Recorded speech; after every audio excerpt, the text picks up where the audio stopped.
What is going on, everybody? Today, we have an amazing origin story podcast today. I'll be your host, Logan Manzanares, and my lovely, beautiful co-host, Sam Singh, today. We have a special guest on here today, someone who is, I'll get into the accolades, but just one of my favorite human beings on the planet. Just an amazing soul, a really genuine person, and someone who I just really want to be around, and I want my family to be around, and I want my friends to be around. And as far as accolades go, she is top 1% of real estate agents in Arizona, which is amazing, freaking stud. She has a fix and flip business that does over 6 figures every single month. She's so good at fix and flipping that she has a TV show, which is pretty baller on TV, A&E. Got a wholesale business, was a transaction coordinator, and mother of 3 beautiful kids and amazing kids. I have met them all, 14, 3, and a baby, brand new baby. Also, we're going to talk a little bit about astrology, this thing behind astrology. I love that. She's coaching. And really, again, just someone who's an amazing soul. Thank you. Without further ado, Sam, you want to bring us in here today, please? I'm so, like, you guys can't tell. For everyone that's watched the origin story from the get-go, from the beginning, you'll actually you guys can see when I'm super stoked. I'm usually super stoked, but like not to this degree. And Logan mentioned it beautifully, right? Laura is a TV star, which is weird. That's weird for me to say. I'm on a podcast with a TV star. You know what? I'm gonna text my mom after this, and I'm gonna let her know that I finally did something with my life. But there's that, right? And there's going to be a lot of other things that we're going to get into, things that you're doing and you're working on. They're huge things, huge partnerships that I'm very, very excited to see. But as someone who has spent, a relatively limited amount of time with you in person, I can attest to Logan's thing where he says that you're one of his favorite human beings. And one of the things that I want to share this with everyone, this kind of was my first, as a sub-2 student who joined in October, it's been about 7 months, going on 8 months now. Mm-hmm. We see a lot of Pace, and Pace is an amazing giver. He's our mentor. He's our leader. And we don't get to see a lot of you in the mentorship, right? And when I got to go out and fly out to Phoenix for the first time, I spent a lot of quality time with Pace. Got to film for the TV show. And then you and Pace graciously invited me and my friends to basically crash at your home for, half a day, film for Sub2 2.0 in that studio, which was also a surreal experience. But after that, this is one thing that I wanted to highlight to everyone right off the bat. And this goes to show Laura's quality as a human being, is that I think Monday was still relatively, I think maybe a month and a half old. Monday was just here, right? Newborn baby, fresh out. And the guys and I, when we were there, we were like, hey, let's go in, let's have a great time, let's do what we got to do, and let's dip out, let's get out of their hair, right? Like Pace had been filming for 12 hours that day. Laura has, a baby that she's literally just holding at all times. And we were about to make our exit, and then we thanked you and we said, hey, like, it's been an amazing honor. It's been so great with you. And then you looked at us and you were like, we're going to dinner right now. And like, that's where we're going. We're not like, you guys aren't leaving yet. We're going to go meet you at this restaurant. We're going to dinner right now. And we were like, no. You know what? No, let's get out of your hair. You were like, no, it's time to go get some Mexican food. Mm-hmm. And that night you poured into us. You and Pace both poured into us. We had Corbin with us. Monday was with us. You were attending to your child, and you were still pouring into me and my group of friends. And it just goes to show the quality of the human being that you are. So when Logan confirmed and he was like, hey, by the way, we got Laura freaking Morby on the podcast. I didn't believe him. I was like, thank you for lying to me like you always do.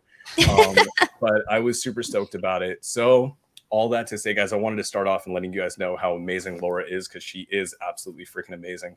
Thank you. This is what we like to do on the origin story, because this is your first time here, and I truly hope we get you back 20 more times. On the origin story, we like to highlight amazing, successful entrepreneurs, investors, business people who are just killing it in whatever they're doing.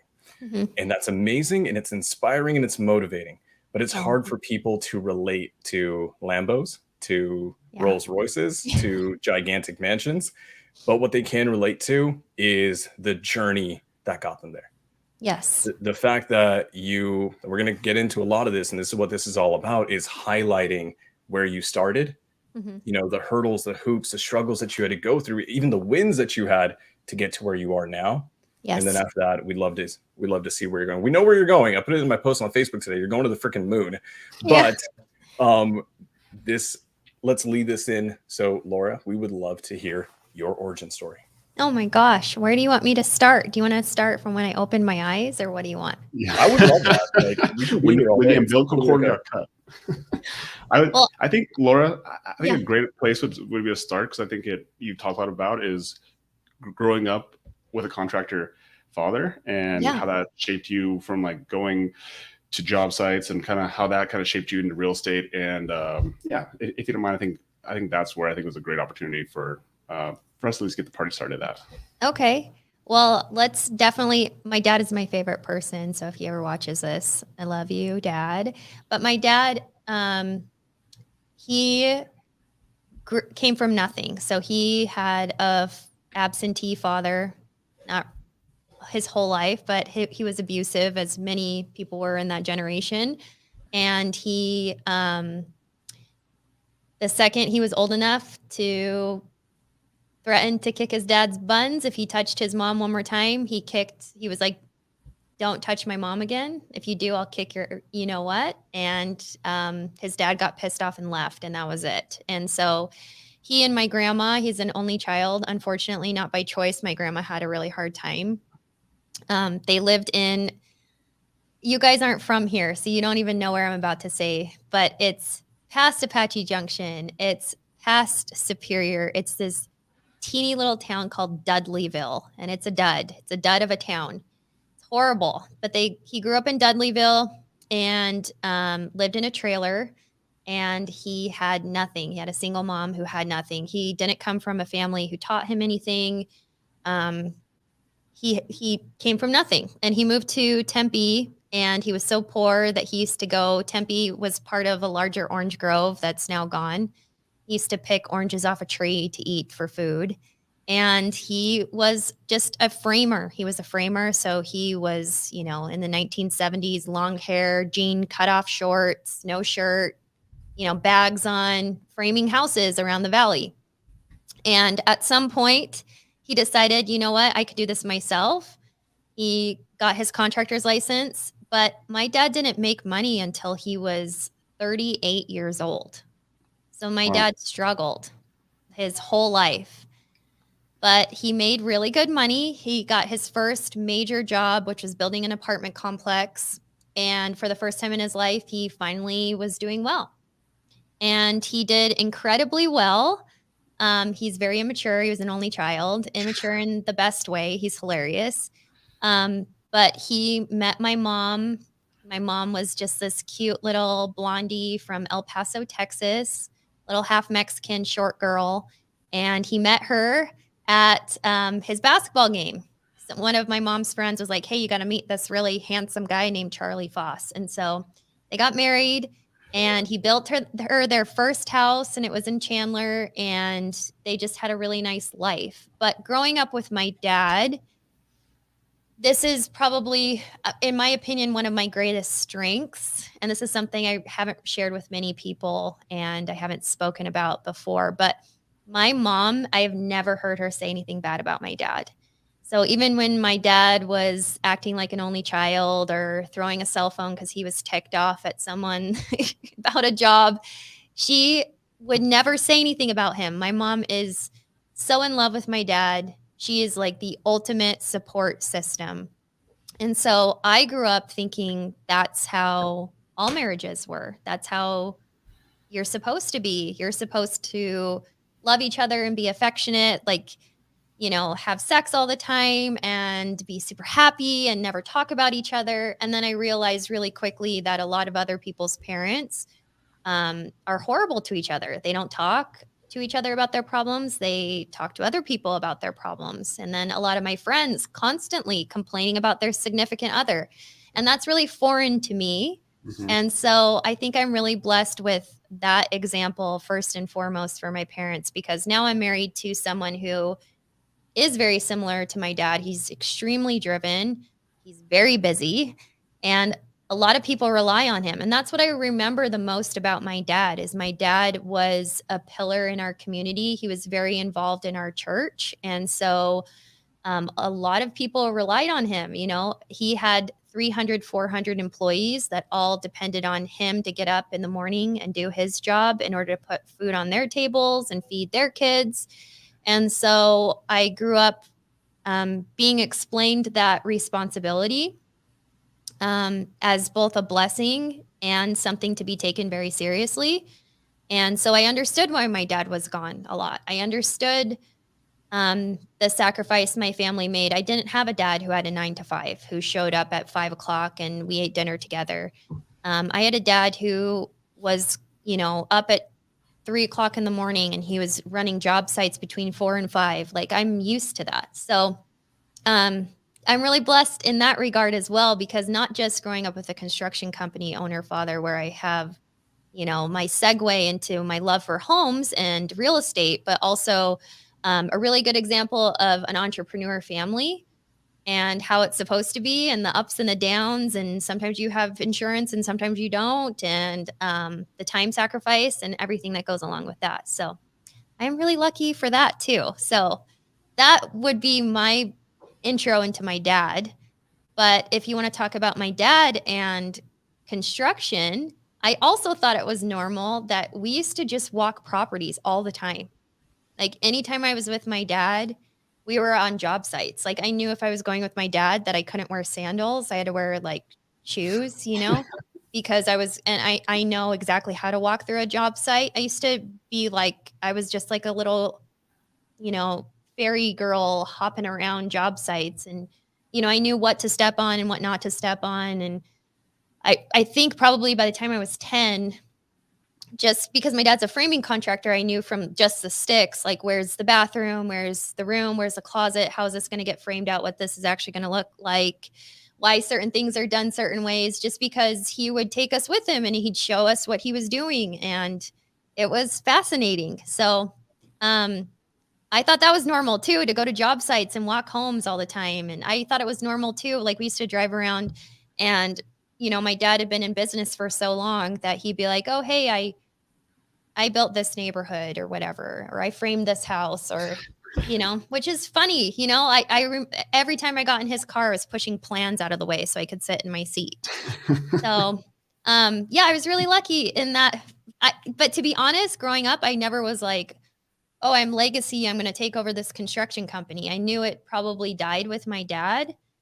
I didn't know what I wanted to do, but both a beautiful blessing and something that, you know, set me back amongst my peers is I made a decision to have a child, you know, on an accident, but when I was 20 years old. And so I was in college. I had a full ride scholarship. I'd always been incredibly smart. I did everything I was supposed to do, except for one thing. I had a boyfriend for too long where things got too serious. And I ended up having my beautiful son, Asher. And because of that, I came to my dad because I love my dad. And I said, Dad, what should I do? And he said, I think that you should go get your real estate license. And I made a joke, and you guys have probably heard this a couple of times, but me and my dad are always joking around, but I was like, why? Because of my magnetic personality? Like, you know, and he's like, no, he's like, it's gonna be really hard. And he was like, just so you know, being a realtor is no joke. Other realtors they're going to be malicious and awful. And it's a really tough job. And I'm just going to throw you to the wolves. I think you should do it. So I went and got my license. And when I was in school is actually when I met Pace. So that's amazing. Yeah. So let me just hash this timeline. So you followed your dad around as a kid, right? Mm-hmm. Charlie Voss. I love that name. It's got a nice little ring to it. And learned the tricks of the trade through him. He's got he had a 300 employee or 300 to 400 employees. That's wild. That's amazing. Yeah. And then got into college and had an oopsie, right? Mm-hmm. At the time, it seemed like an oopsie. Now it's one of the greatest blessings. Yes. And was it at that moment that that you stopped college and then you decided to go into real estate, or did you continue to do college? Oh, I tried. So this is probably TMI, but the Asher's dad convinced me to go to Texas with him prior to Asher being made. And we were our whole goal was to live in Austin, Texas. We thought that would be just the time of our lives, a great adventure. And he and I both have family in El Paso, Texas. So we decided we'll go to El Paso and we'll go to UTEP, which is University of Texas, El Paso, with the goal to transfer to UT Austin, University of Texas, Austin, once we've established residency, because going to college out of state is expensive. Yeah. And so we moved and Asher came along. And so that didn't happen. I moved home. But in order to go to Texas, I had to give up my scholarship. And that was really upsetting to my family, understandably. But I was in love, so I had to leave. I had to follow, my boyfriend at the time. And so I gave up my scholarship. But after Asher was born, I did one final year at ASU and I went and took out student loans.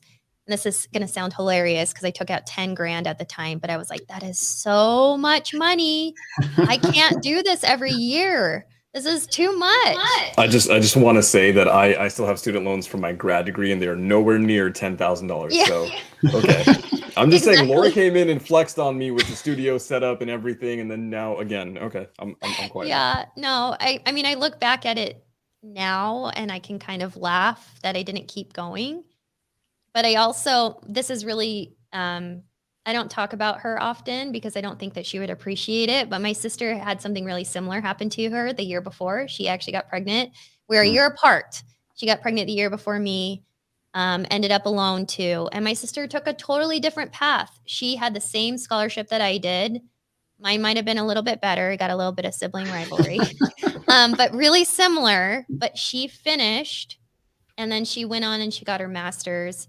But I just thought in my head that she had a different life with her daughter than I wanted with my son. So in order to keep going at that pace, she had to give my niece to my mom the majority of the day. And then, the usual route of getting a degree, you get an internship and then you get your job and then you get your master's degree.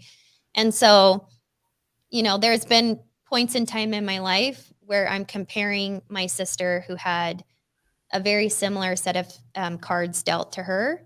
And then I'm like, oh my gosh, she makes such good money and she has, her master's degree and I never finished college.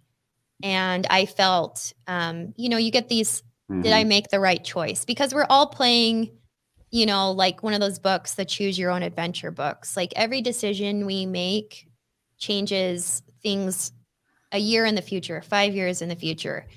And in my head, there was multiple times where I was like, should I have been a realtor?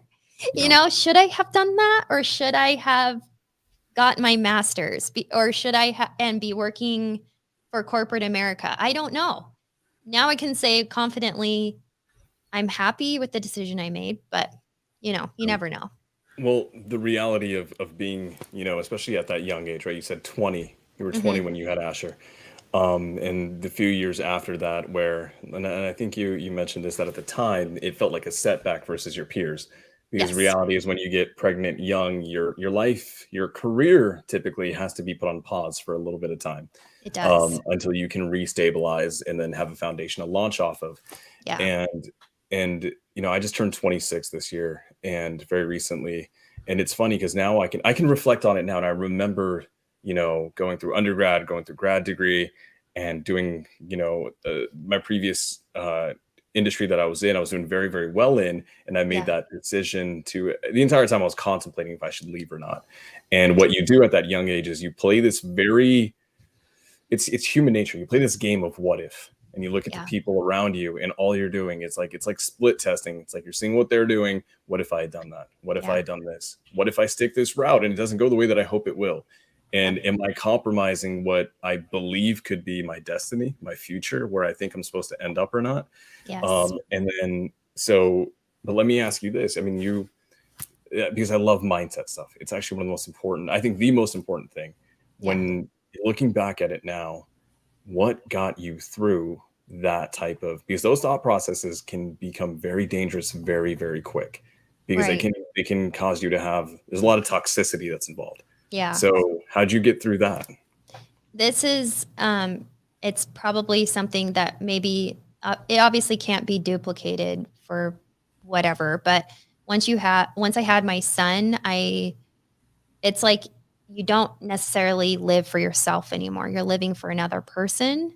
And so it's like one of those things where even though my life was, the way I look at it is, it not only was sad to, because up until you graduate college, everyone's life kind of looks exactly the same. We're all in first grade together. We're all going to junior high together. We're all going to high school together. We're all going to college together. And so I got to see people continue to go to college, and then they graduated, and then they, got an internship, and then they got a signing bonus, and then they started their career, and then, oh, they're getting a promotion. Oh, they're going to, back to school to get their master's. Oh, they got engaged. Oh, they got married. Oh, they had their first child. Everyone's life kind of fits this thing. And it's hard when you're that young to be like, I'm the only one who's playing by my own path.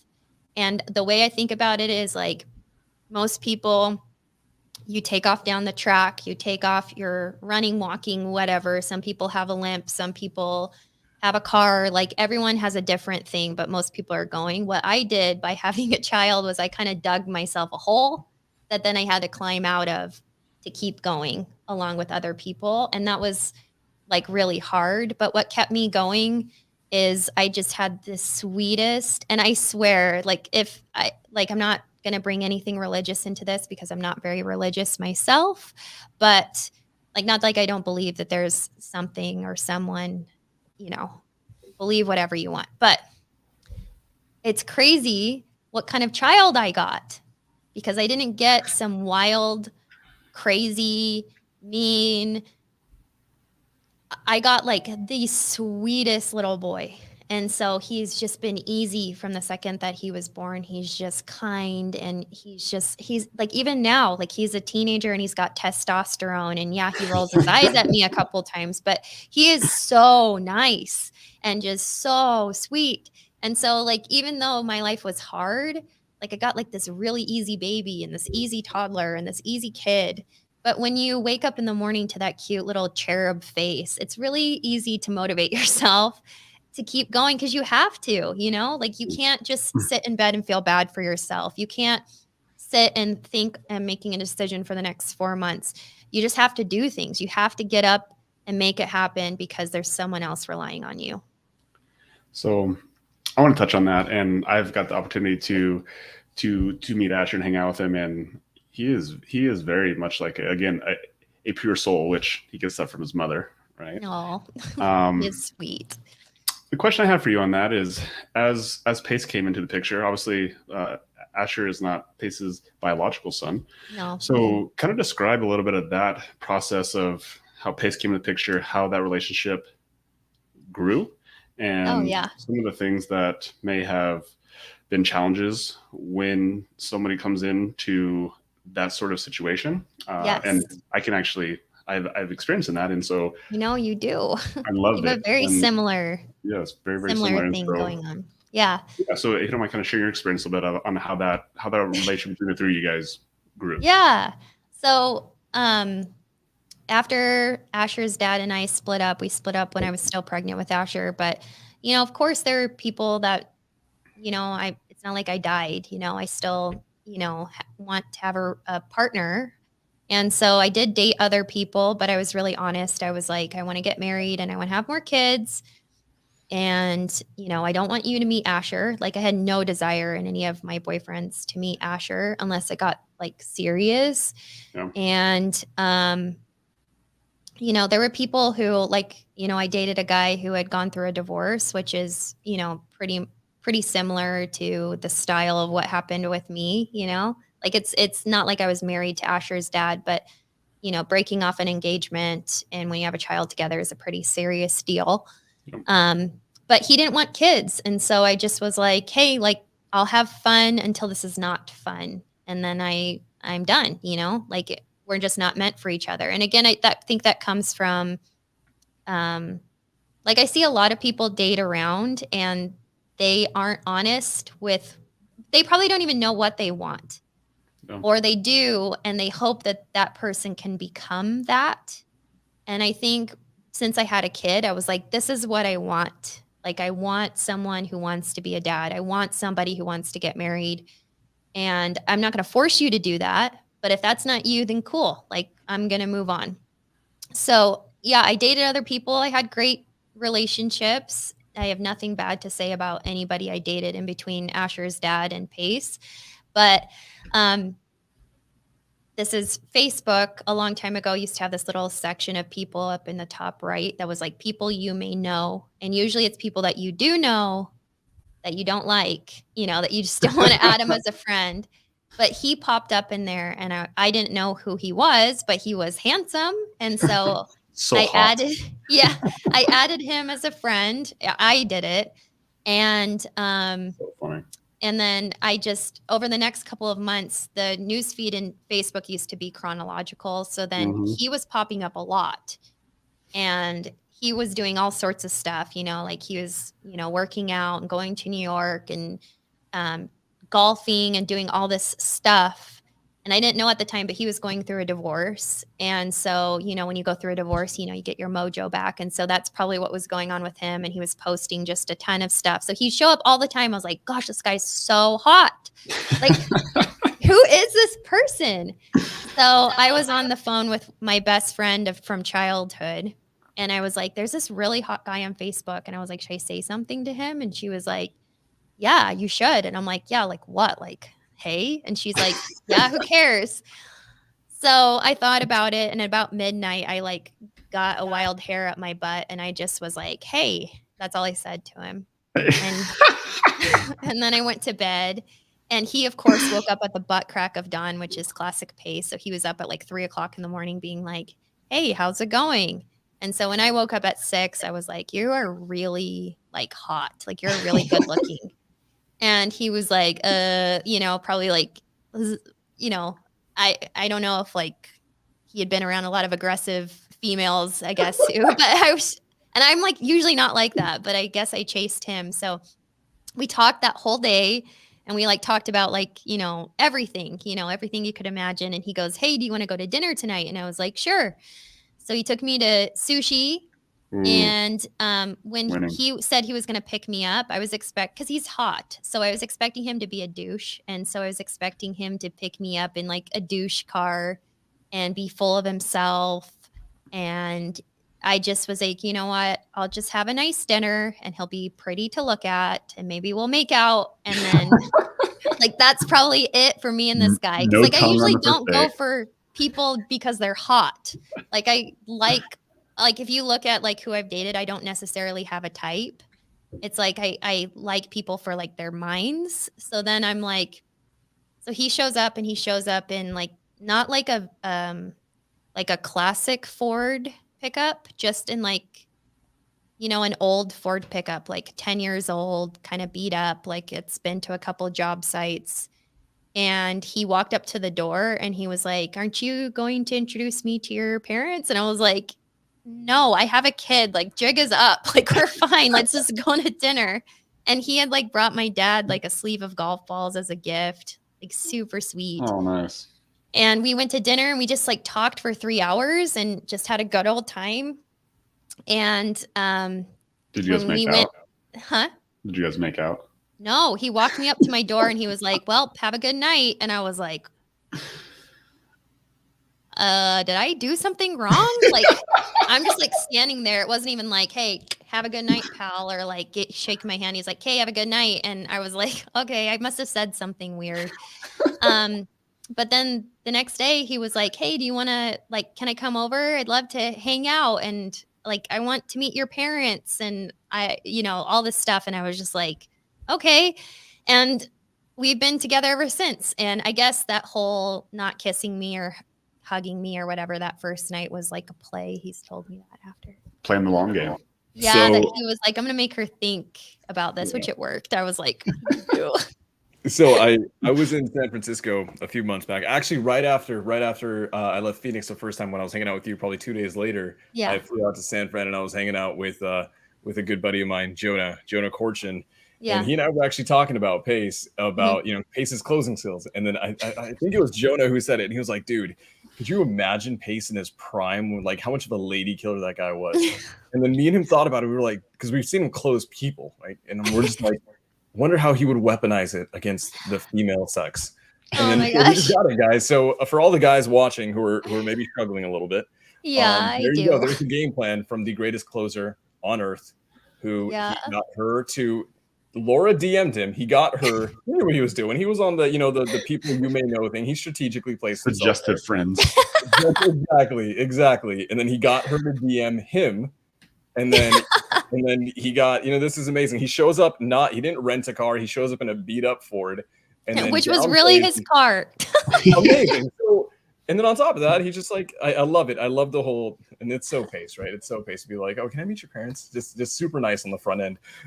That's great. That's phenomenal. And I know Pace, Yeah. and I'm sure Pace thought the same way back then, at least to a degree. I think Pace was 10 steps ahead. Oh, he 100%. always is. So I didn't know what in was his going mind, on. he was like, this is what I'm going to do, and this is exactly what she's going to do in response. And it just keeps happening and happening. That is actually how his mind works. It's so fascinating. He can I always tell him, I'm like, I'm a very black and white thinker, but he sees colors and sounds. He's like synesthesia. He's like creating this, he can see the way things are going to play out and the ripples of things that he says and does and how it's going to affect things going forward. It's fascinating. So sometimes when I'm in a really confusing situation, I bug him to no end, but I'm like, this is what's going on. Here's a little back story. What is really going on? Because he understands people and how they tick, and it's fascinating.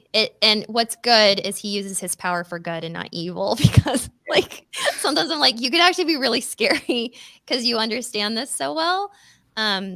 But he's wonderful. So yeah, I'm sure. I mean, ever since I met him, I've been along for the ride. So I'm sure he knew what he was doing. And so when you did meet him, kind of share, where were you at in your career with being an agent, and were you guys an attraction because you guys were both in real estate? He was a contractor, you were an agent. How did that kind of mesh together, and how's that evolved throughout what you guys been together for 13 years? Is that right? Yeah, 13 years. Yeah, amazing. Long time. Yes. Almost 14 years. No, so I was in real estate school. So Asher was 2, and I had just finished that last year. I took a good year to just be with him, and it was wonderful. It was the best year of my life. Yeah. And then the next year I went to school, and then I went to real estate school. So I was in real estate school, and it's really funny because I went to real estate school with one of my friends, and she goes, it's really funny because we left school on a Friday, and the next morning you were coming to school and you were just in love. And I was so in love with Pace already. And so she was like, it's just so funny because now she sees our babies and stuff. And she's like, it's just so funny because I remember you leaving and not knowing him. And then I remember you coming back and you were just, a spark had been lit in you. And so, yeah, but I was in school, and he has been a contractor on and off his entire working career. But when I met him, he actually was running a golf ball company, an eco-friendly golf ball company here in Tempe, called Dixon Golf. And he that big golf ball thing in the middle of, well, you guys aren't from here, so the Phoenix Open, it's now the Waste Management Phoenix Open, but he did the big Waste Management logo with recycled golf balls. And his golf company really paired really well with waste management, going green and being more reusable. And so, yeah, when I met him, he was doing that. And then very quickly he got a few sponsors, and he was golfing with Samuel L. Jackson and Don Cheadle and Josh Duhamel and all these crazy people. And he was meeting, and you guys won't care, but this is celebrity status to me. I'm like, oh, Samuel L. Jackson, cool. But he was meeting Ricky Fowler, and I was just oh, you're hanging out with professional golfers. That's so cool. But he's always done cool stuff. But he's doing a golf company.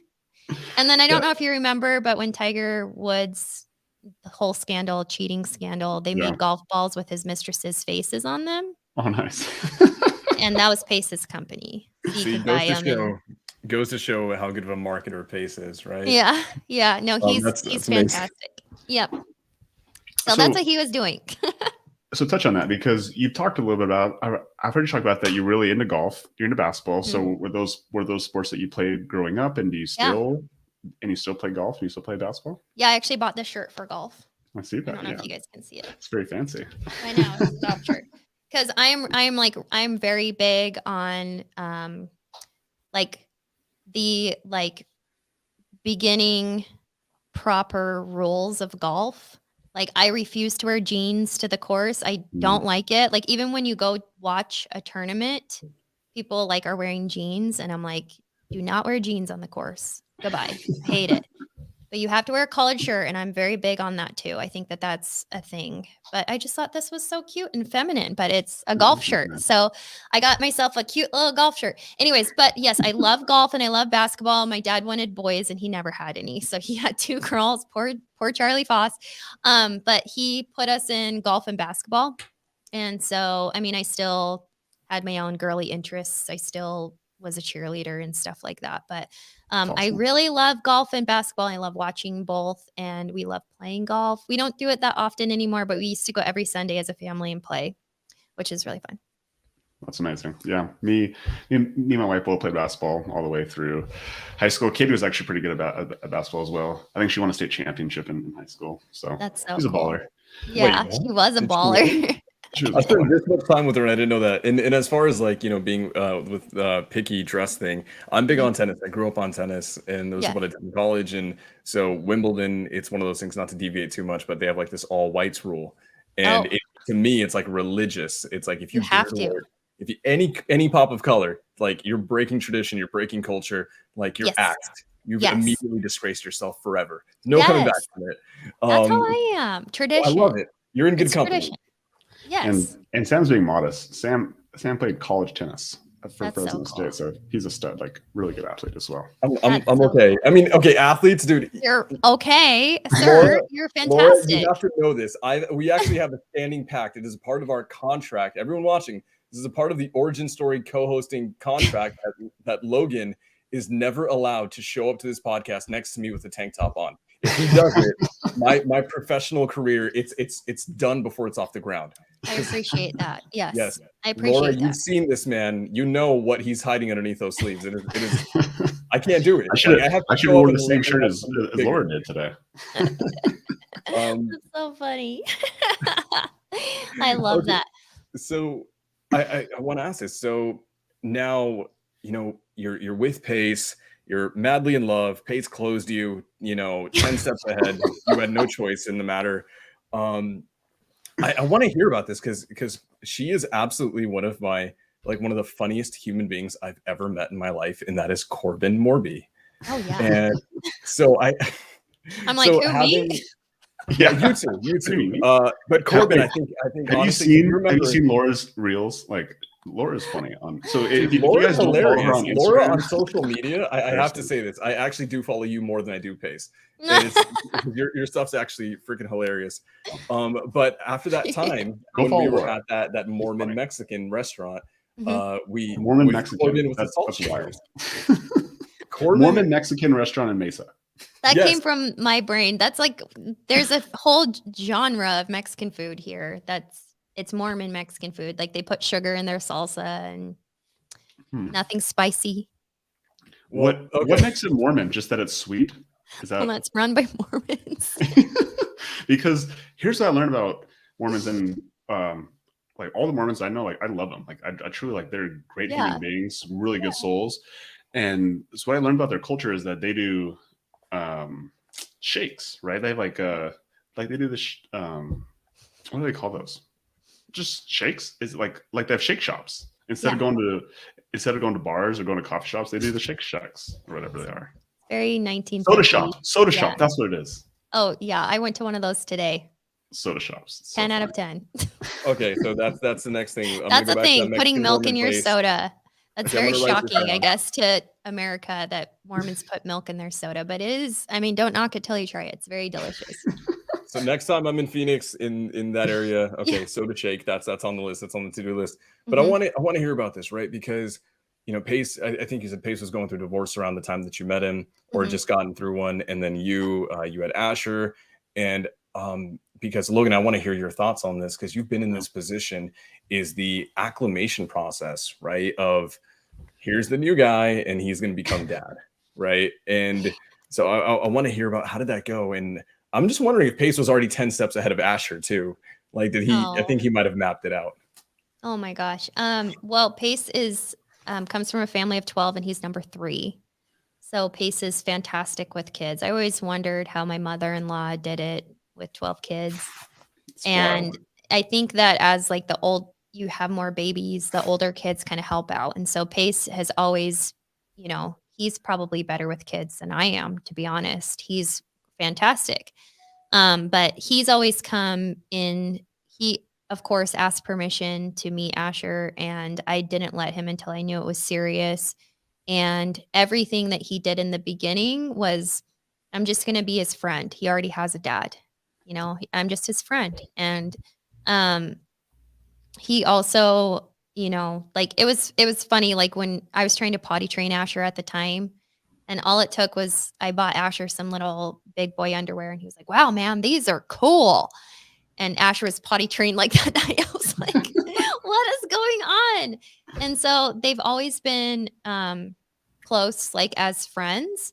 But then one thing that I appreciate is like Pace doesn't ever try to replace his dad because he's not, but Pace treats him as though he's his child, if that makes sense. So Pace will not step on his dad's toes, but Asher doesn't feel any sort of way any different than how Pace treats Corbin versus how Pace treats Asher.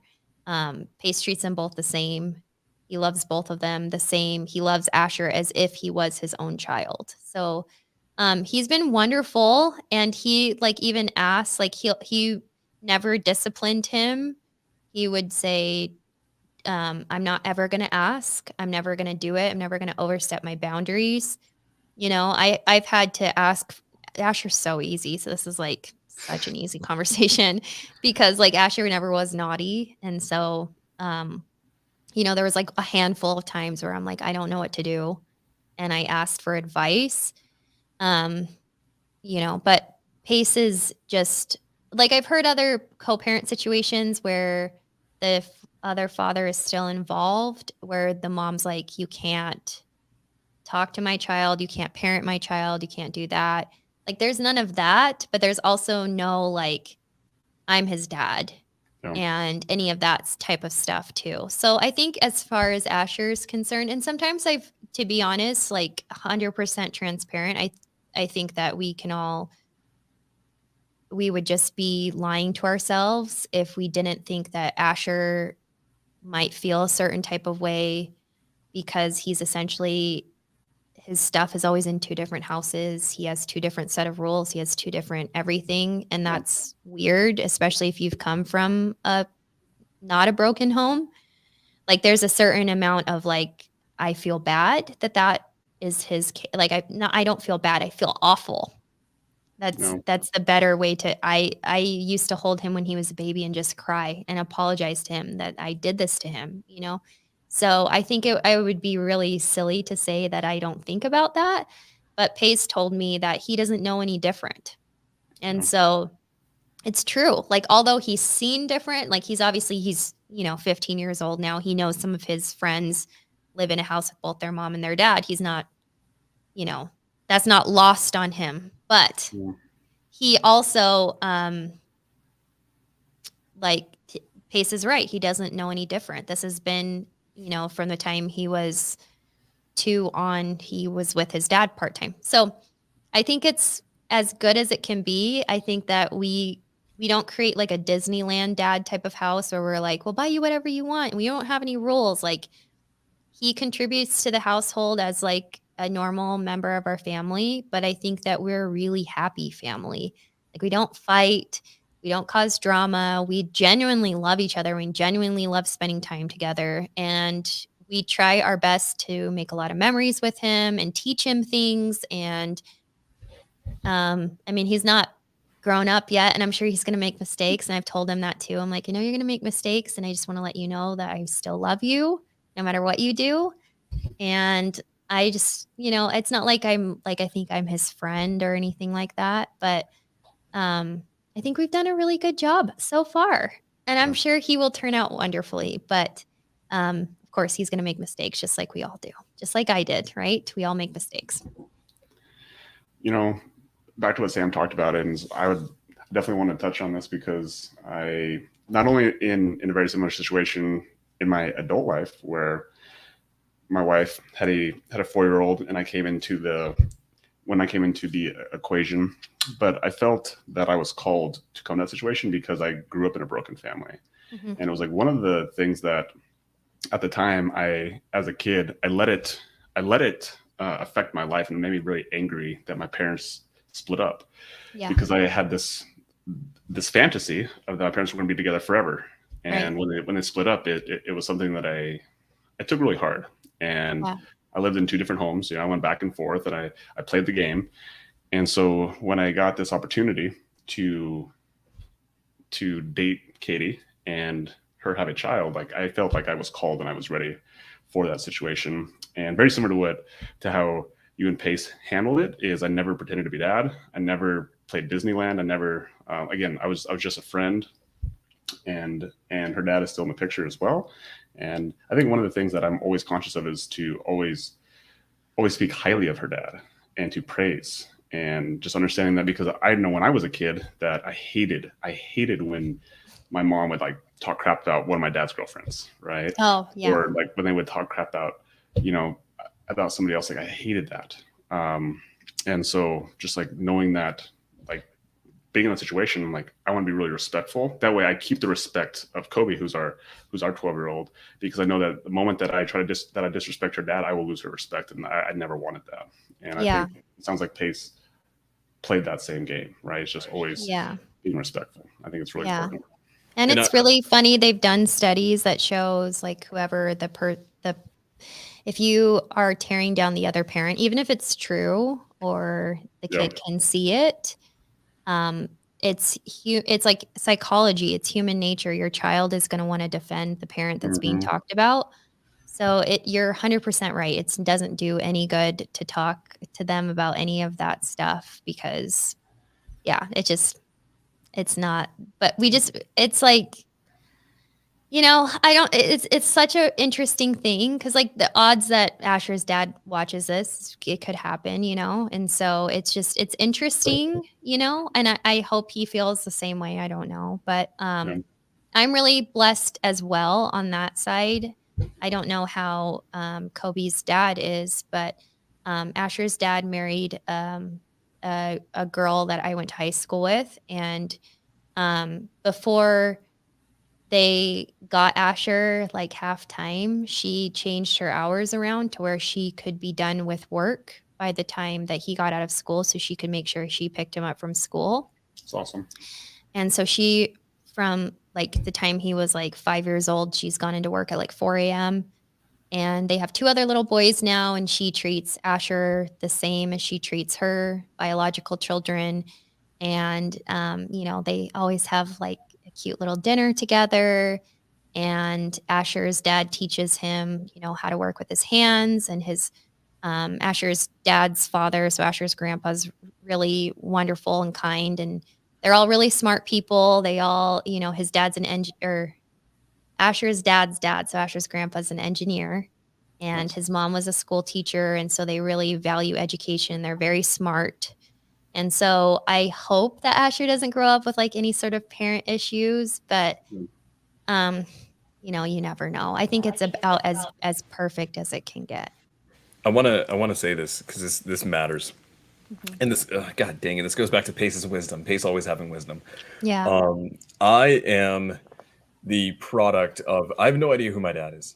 I have no idea what he looks like. I have no idea what his name is. I don't know anything about him. Like truthfully, I don't know anything about him. All I know is that given me, he probably has nice hair. That's the only thing I can gauge. You do have nice hair. You have really good hair. Thank you. It's the one thing I have over Logan. I'm like, if he starts, growing his hair out, then I'm done. I quit. I have to go find another podcast co-host. But all that to say, I was raised by a single mother who raised 4 boys in the ghetto, like an immigrant family, all this kind of stuff. And from the get-go, I never had a father to lose, right? Yeah. And Pace is right. That's all I knew. And yes, I had friends who had, present families and parents and things of that nature. But one thing that it was never for me because it was never mine. And I think Pace is 100% right. Looking back at it now, that's all I ever knew. And honestly, I never really cared to want more because I had what I had and what I had was good. And I've seen you and Pace with your kids and your family and your guys' household in the enormous amounts of love that you guys have. Like it actually radiates through your guys' household. It's amazing. It's such an astonishing, especially just being there. I can feel it. I don't think Asher's ever going to want for more. So, God dang it. Pace is right again. One of these days, I'm going to make sure I get him when he's not right. But I know. Okay. Logan, let's. Yeah. So I think we touched a lot on the family, the dynamic, your relationship with Pace, and all that is important because without a solid foundation, it doesn't allow for you guys to really have your light shine and for you guys to be able to do things that you're doing. So kind of as we kind of transition a little bit more into what you guys have going on today and all this stuff, like how important is that foundation that you and Pace have with yourselves and then with your family, and how you guys have integrated that into all the freaking things you guys have going on, which is a lot. Yeah, we have a lot going on. I think that probably the best way I can describe this is we talk a lot about, because we have, we talk about some stuff that we used to do with Asher that he will never remember.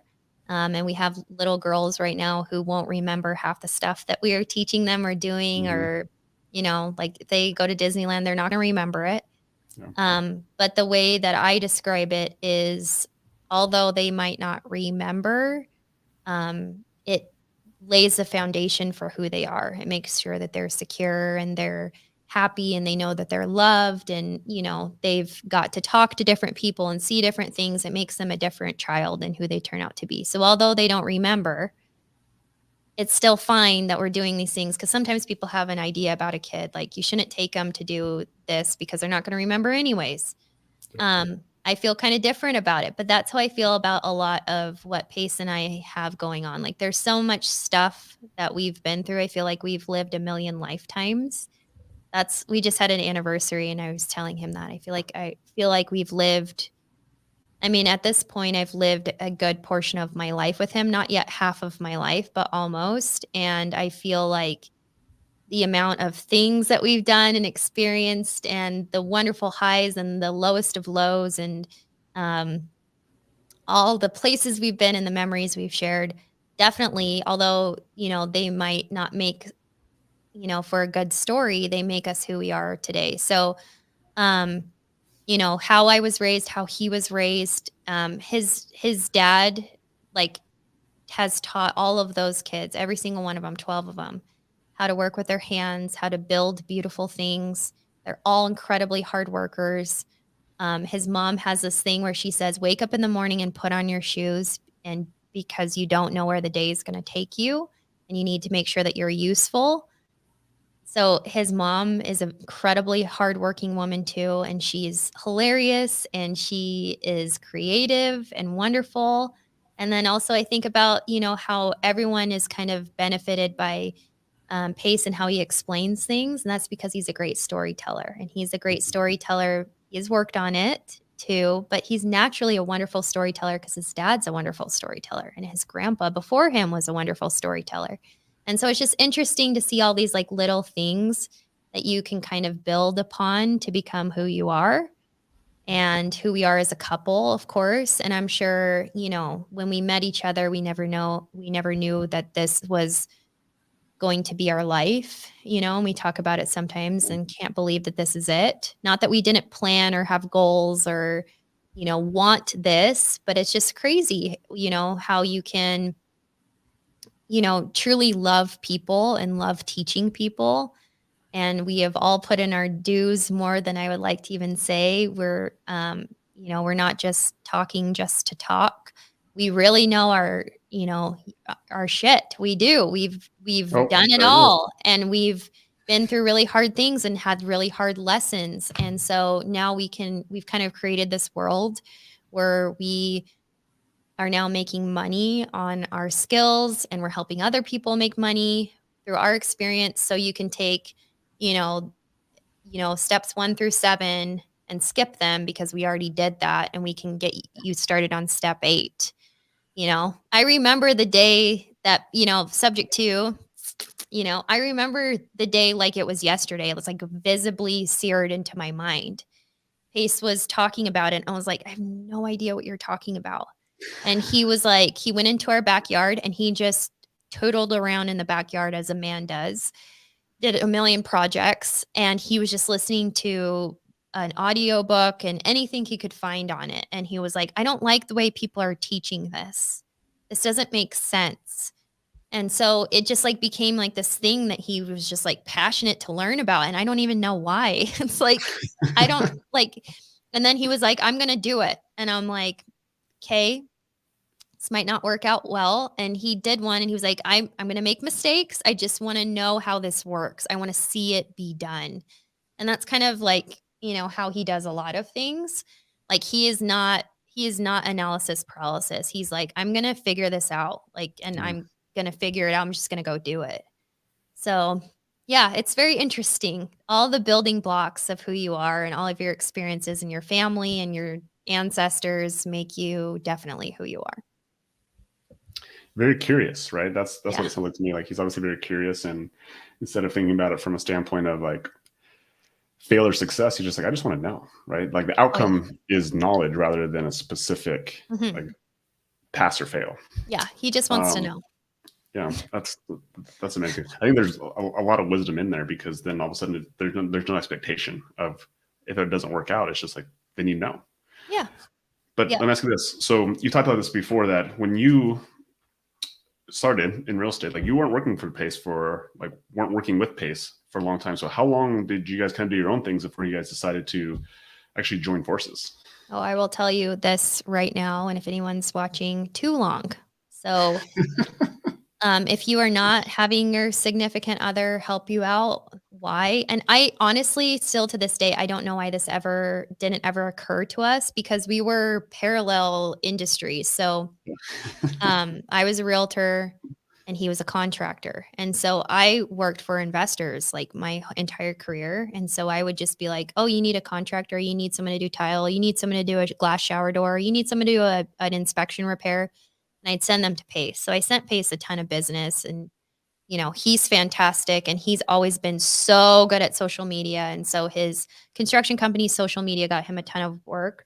But the way that I kind of look at it is I spent a lot of my professional years building someone else's kingdom and not helping him, which is good. I love all the people that I work for. I love all the investors that I work for. I learned so much from them. But like, there was no reason that it took us that long to work together. How long is that long? Like, oh 2 my years, gosh, 6 years? Like 2016 is when I first started helping him. So it took like almost a decade. Wow. And so there's like no excuse for doing that, to be honest. That's kind of crazy. And honestly, why we ended up working together was a little bit out of necessity. So he was still running his construction company, and he had a lot of money slipping through the cracks. Anyone's run a construction company, it sucks. Don't do it. But, where you have guys taking draws when they haven't made a certain amount of progress, and then they end up at the end of the job and they need more money to finish because they still have to pay their guys because you overpaid them. And then you have, people not tracking receipts. You have people not doing change orders. You have customers not paying and your employees not collecting. You have employees stealing from you. It was a bit of a mess. And so he asked me, hey, would you mind coming in and just helping out?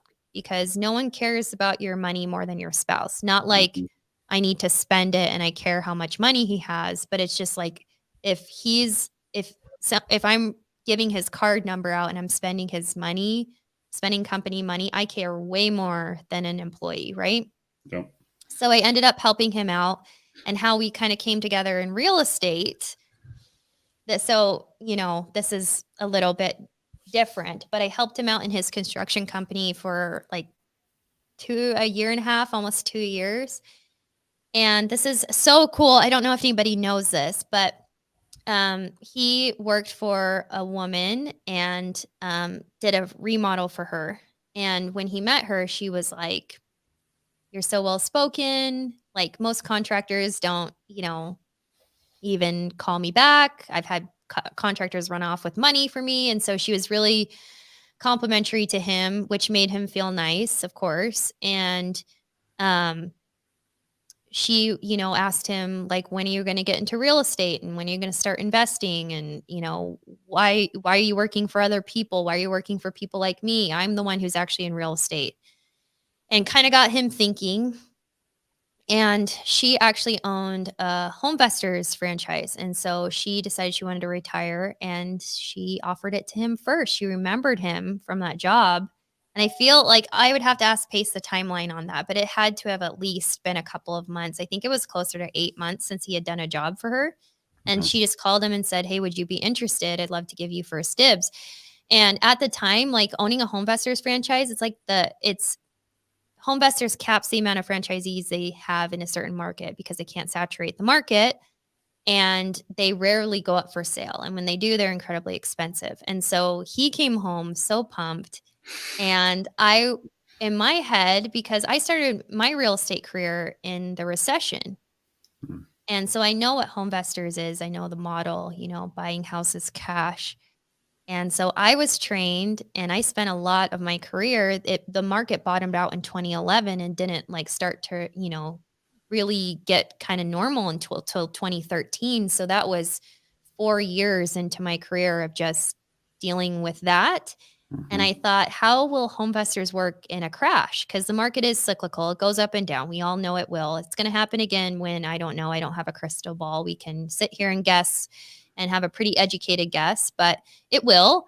And so I was like, you just spent $150,000 on a franchise that, like, when the recession comes and you still have to pay your monthly advertising for Homevestors, like, that might not be bringing in money, and then you might not be able to sell it if you don't want it anymore. And so I was a little bit negative at first, and his reaction to me was like, "I don't appreciate the negativity up front. Like, I want a little bit of encouragement. So I'm going to walk away, and then we can talk about this later." And he was right. I shouldn't have immediately been like, I don't know if that's a good idea. I shouldn't have, totally took the wind out of his sails, And so I think because I acted that way, he kind of was just like, "I'm going to figure this out." And he was fantastic at it, like unreal. Like, he was like the number 2 closer for Homevestors, because they track their KPIs are insane. They knew he was like the top closer in the country, not just in Phoenix. Like, he's so good. Like, his conversion rate was insane. And so he was great at it. And I was just watching him, and he is very detail oriented. He just doesn't want to be. Can't. He has got too much going on. So I was just watching him, and I was like, "Where's your paperwork? And, like, who's running your transactions?" And so he'd be like, "Oh, I don't know." And so I found like some of his contracts in his accountant's office in the corner on the floor, papers this way, missing a page, and I realized that the title company he was working with wasn't responding to him. And so when you're dealing with, sellers who are in distressed situations, closing on time is huge. And so he had a lot of upset sellers when I stepped in because title wasn't done, nothing was done. It was a bit of a mess. And so I kind of encouraged him to go with a title company that I liked. And then I just started to, I think as he realized oh, you can run my transactions. And it was like, let's talk about our skills and like where we really shine. And he was like, I'm great at closing people, but I'm so effing busy. I can't like emotionally support these people throughout the transaction. I can't answer all these questions. I can't sit at my computer and respond to a title company and do a form. And so he's like, but you can, and you're great at that. And you've done that before. So you do that. And so we got to the point where we could kind of like hold each other accountable.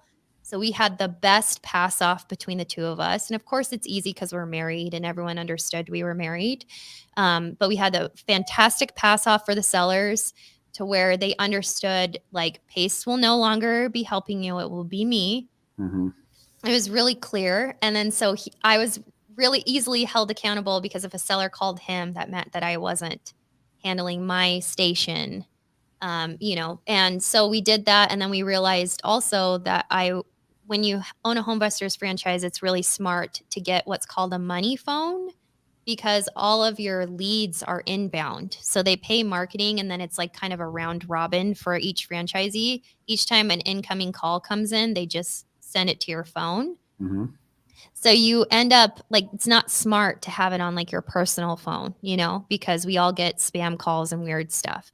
So it's really smart to get a dedicated phone with a dedicated line, not a Google Voice, like an actual iPhone that you carry. Yeah. And it's your money phone.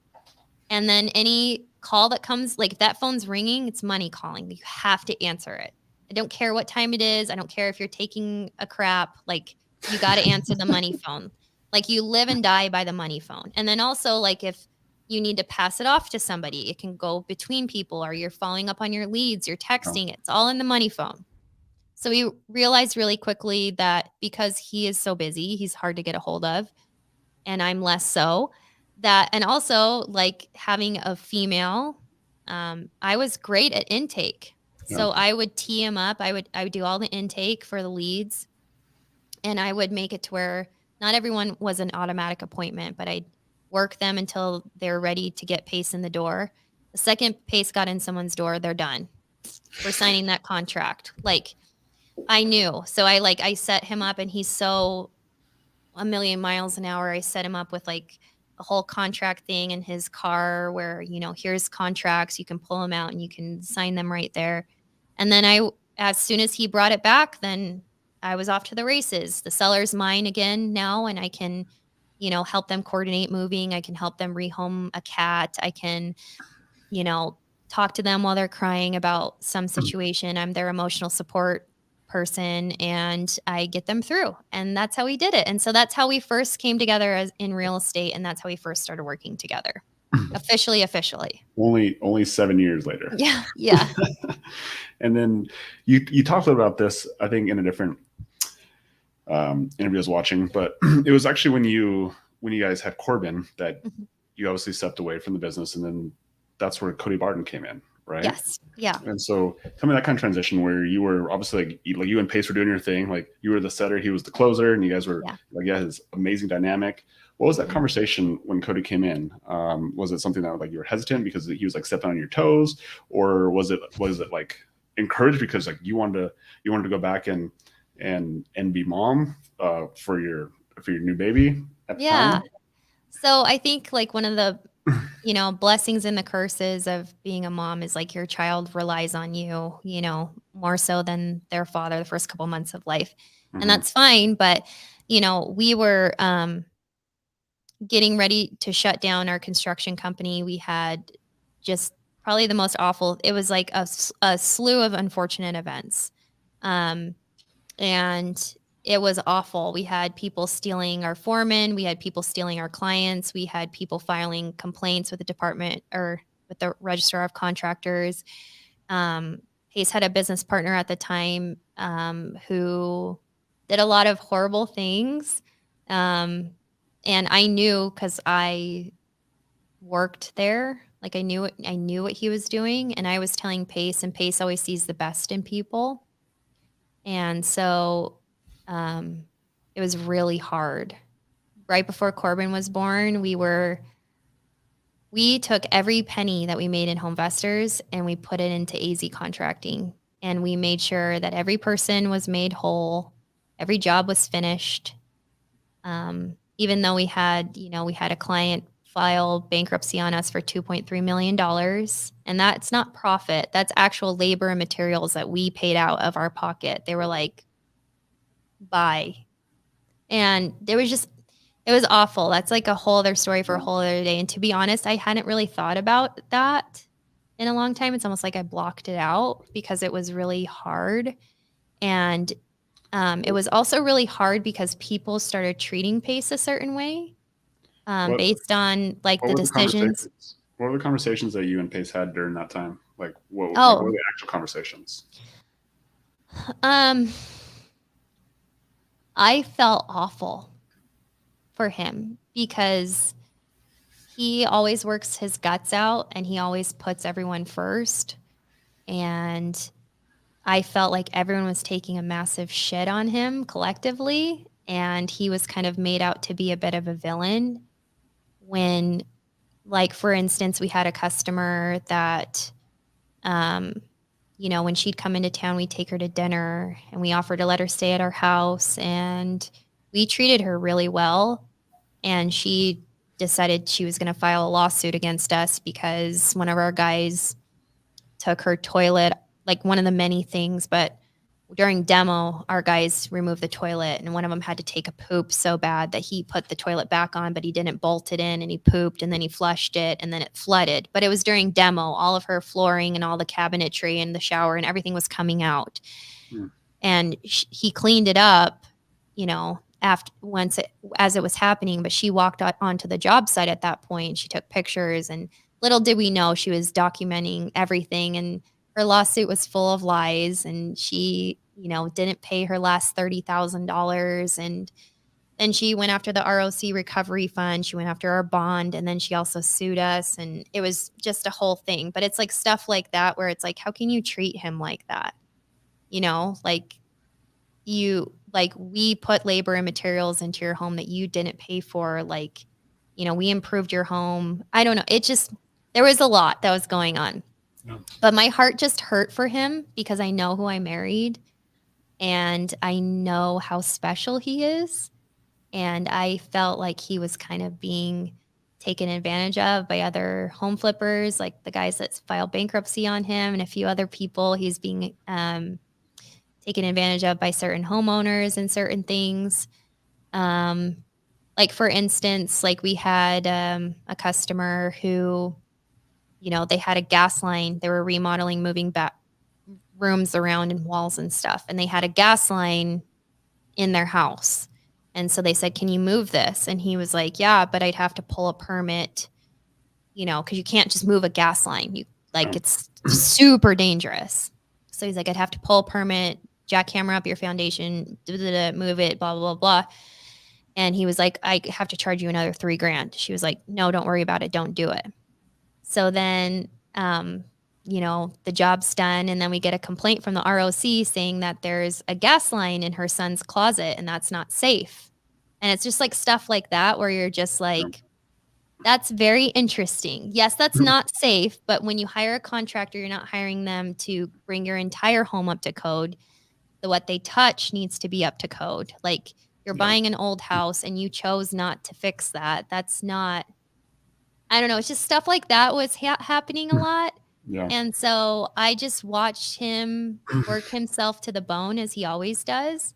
And it's fine when he's being treated well and he's being compensated for it. But when we're losing millions of dollars in the matter of a year and we have nothing to show for it, and we had a wonderful, thriving business, and Pace is the kind of person that reinvests all of his money into his company. So we just watched everything that we had saved and built the last, almost decade go away. But in the same vein, I was very happy that my husband didn't file bankruptcy. I was very happy that my husband finished people's jobs. I was very happy that he paid his debts. I was very happy that he made sure everyone was whole, even if they didn't deserve it. Oh. And so I have to say that it grew my love and respect for him even more than I had before. But it also broke my heart. So that was a really hard time, a really hard time in our lives. And so now I watch him and what he's created and I see people love him. Yeah. And that makes me feel not a crier, but I don't even like talking about this part of our lives, but it makes me feel so special that you guys love him so much, because he is so deserving of every bit of it. And when I first met him, I was like, there's no way that you're this good of a person. And I kept thinking, I'm like, what am I going to see from this guy? Like, when's the hammer going to drop, you know? Yeah. And I can tell you that after 13 years, and I've seen him go through really hard things, he really is that wonderful. And so it makes me really happy that we're here and that he's not in construction anymore. That's so stupid, but I'm really happy. Like, I'm beyond happy that this is like the life that we have. And what's really interesting about all of this is I look at Corbin a lot like this. I tell him this all the time. I'm like, she's like this living, growing reminder of how much our lives have changed, and because of how hard you've worked. Because I was pregnant with her when this was happening. And look at her, she's only 3.5. And look at our lives now, you know, like our lives were super hard.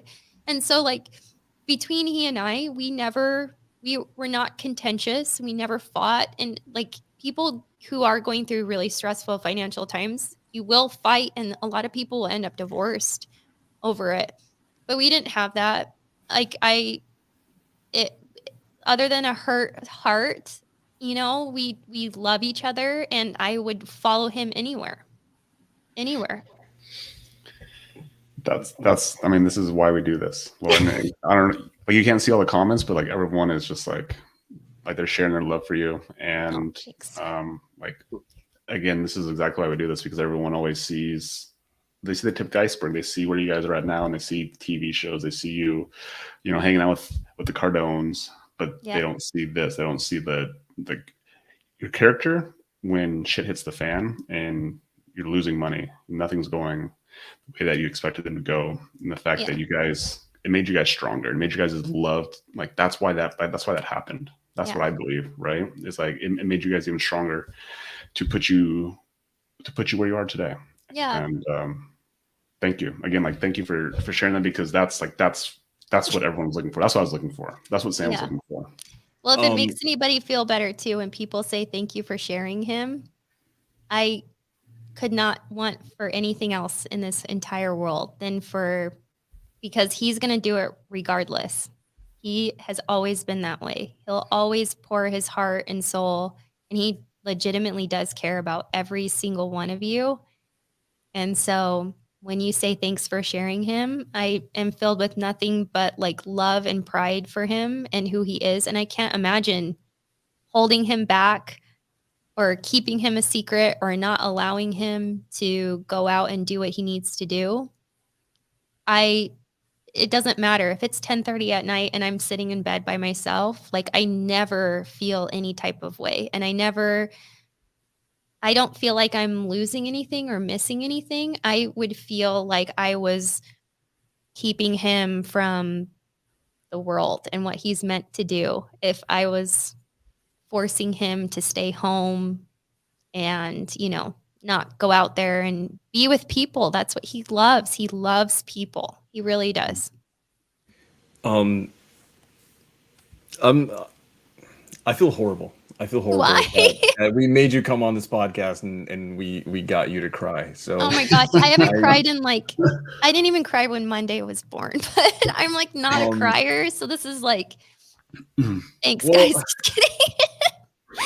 But, so, okay, for everyone watching, we have like over 30 people collectively on all platforms, please. And I know a lot of people are gonna watch this after the fact, because they always do.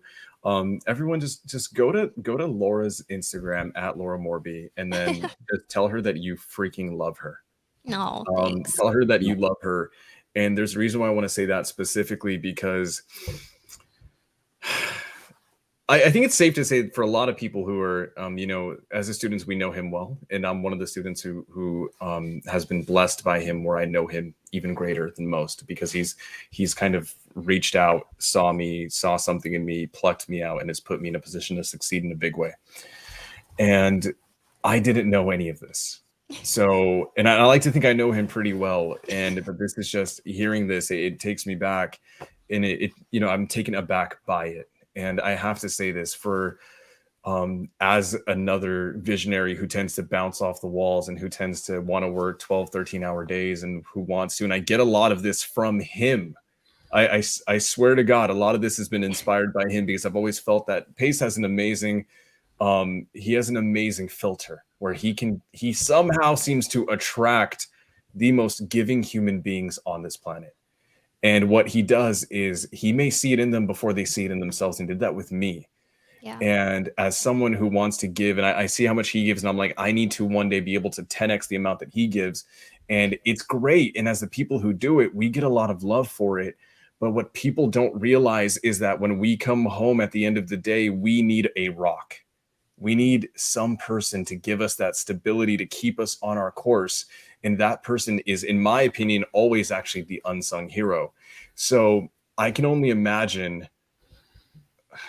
People imagine what it's like to be Pace Morby. I can't imagine what it's like to be Laura Morby, because you're along for the ride, and then you're dealing with, you have 3 beautiful children, and then you have your own empire that you've built collectively with him and on your own, and you have to see the ups and the downs. And when you love someone to that degree and you see them give and give and give, and then you see people take advantage of that person, I can only imagine what you went through doing that. And there's a lot of people who are watching here who support their significant other the exact same way.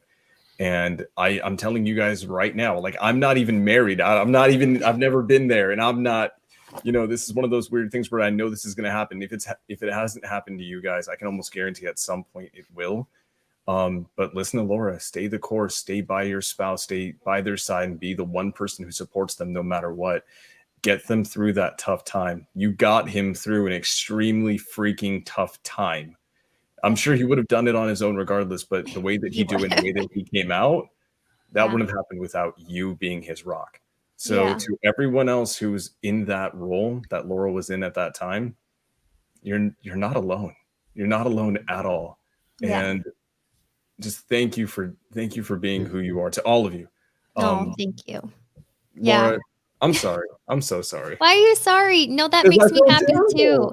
That you're bringing up something else that I just thought about. So Pace has a father figure of his just passed away this past week, and we were invited to his funeral and we didn't make it. But we watched it online, and one of the speakers said that this sweet man, the way that he treated people, and he was just like Pace, the way he treated people. He was a wonderful entrepreneur. He was a wonderful husband. He was a wonderful father. And he was like a father to Pace. And so the way this man treated people, you run into about 20 people per day, and they all run into 20 people again. How you treat someone is going to affect how they treat the next 19 people that they meet for the day. And then that's going to keep going. And so he was talking about the ripple effect of this wonderful man, Larry Blackhurst, and how many tens of thousands of lives that he's changed just because of who he was. And that made me sad too, because I thought about what Larry had done for Pace and the example that he set for Pace on how to be a man and how to be a father and business-wise. And then I thought about Pace and the ripple effect that he has too. And so I'm glad that you feel that way and that you want to give back, because that makes me happy too, that who he is as a person is going out to other people too, and that you can be that person for somebody else, and then hopefully they can step up and do the same for somebody else, and it can keep going. So that makes me happy that you said that. I promise I'm not going to get you to cry ever again on this podcast. I'm horrible on podcasts. The last podcast I was on, I was talking about demons, and now here I am crying to 2 men. Bye. Like, this is awful. No, it's fine. It's all really wonderful things to hear. It makes me happy. So thank you. We're not going to touch on any ghosts today, although I did get a kick out of that podcast. Yeah. So if you guys go search wholesale sharks and Laura Morby, it was actually a phenomenal podcast about ghosts, and there's like a lot of the podcast is about ghosts. And I was like, wow, that's very interesting. That's But one of my passions in life. It's haunted things. So if you want seriously, to talk about ghosts, I'll happily talk about ghosts. if you guys want to hear Laura talk about ghosts, go watch that episode. It's Yeah. actually pretty phenomenal. Yeah. But I think one of the things that I think it's lost upon people, because again, they haven't heard your story, or they automatically think because you're with Pace, then they kind of think that, maybe you came into the real estate world with Pace, but you were in the real estate world before Pace, right? Like obviously growing up with a contractor father, like since you were a kid, Mhm. and watching you in your element in real estate is freaking wild, right? And Oh, I've thanks. been very fortunate that the house I'm sitting in right now, we bought it because like you helped us buy it, right? You represented us. Oh, thank And you. to hear you like walk around the house and like point things out and talk your nerdy real estate talk was just hilarious to me, right? Because either you think that, because obviously like we're investors, but like I am not the contractor. I'm not the person who's doing that. I was like, I've never done that. It's never been my thing. Yeah. And to hear you talk about it, it's just like, it literally cracked me up. I was just like, I don't know what she's talking about, but I just loved how enthusiastic you are and how passionate you are about it. And it's something that I can tell you truly enjoy it. Yes. And you're really, really freaking good at it, which thank you. brings me to my next point of, you just posted something on Instagram. So again, if you guys are not following her on Instagram, go on Instagram. You made a post about you being one of Elena Cardone's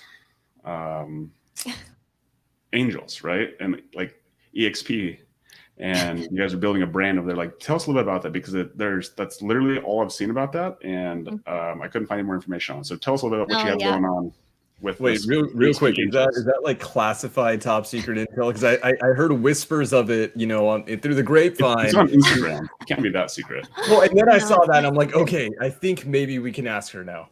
Yeah. So we would love to hear that. No, I totally did the angels thing as a joke, and then I was like, "Oh, my fighting style is more WWE." You can tell what I watched. I watched a little bit more Stone Cold Steve Austin than I watched Drew Barrymore, but I'm just saying, out of that era of WWE, I grew up like idolizing The Rock in that era. Yeah. The Rock and Stone Cold. Okay, continue. yeah, those are my I was a bit wrestling older. moves. I like Macho Man, the Macho Man Randy Savage. Oh yeah. Oh yeah, yeah. Oh my gosh, that's so funny. No, so Pace was talking for a bit about joining EXP for like the past 2 years. And to be honest, I haven't paid a commission split in probably 8 years. And I don't really see the need to, because I'm at the point in my career where I don't want to pay a portion of my commission for leads or for business cards or whatever. I don't need that. I'm fine. Yeah. And so going to like a flat fee brokerage where you pay like a small transaction fee and you pay your liability insurance is enough for me. So when he was talking about it, I didn't really take him seriously.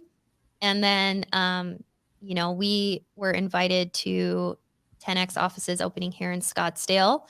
And then Grant and Elena were on our show. We were so lucky to have had them.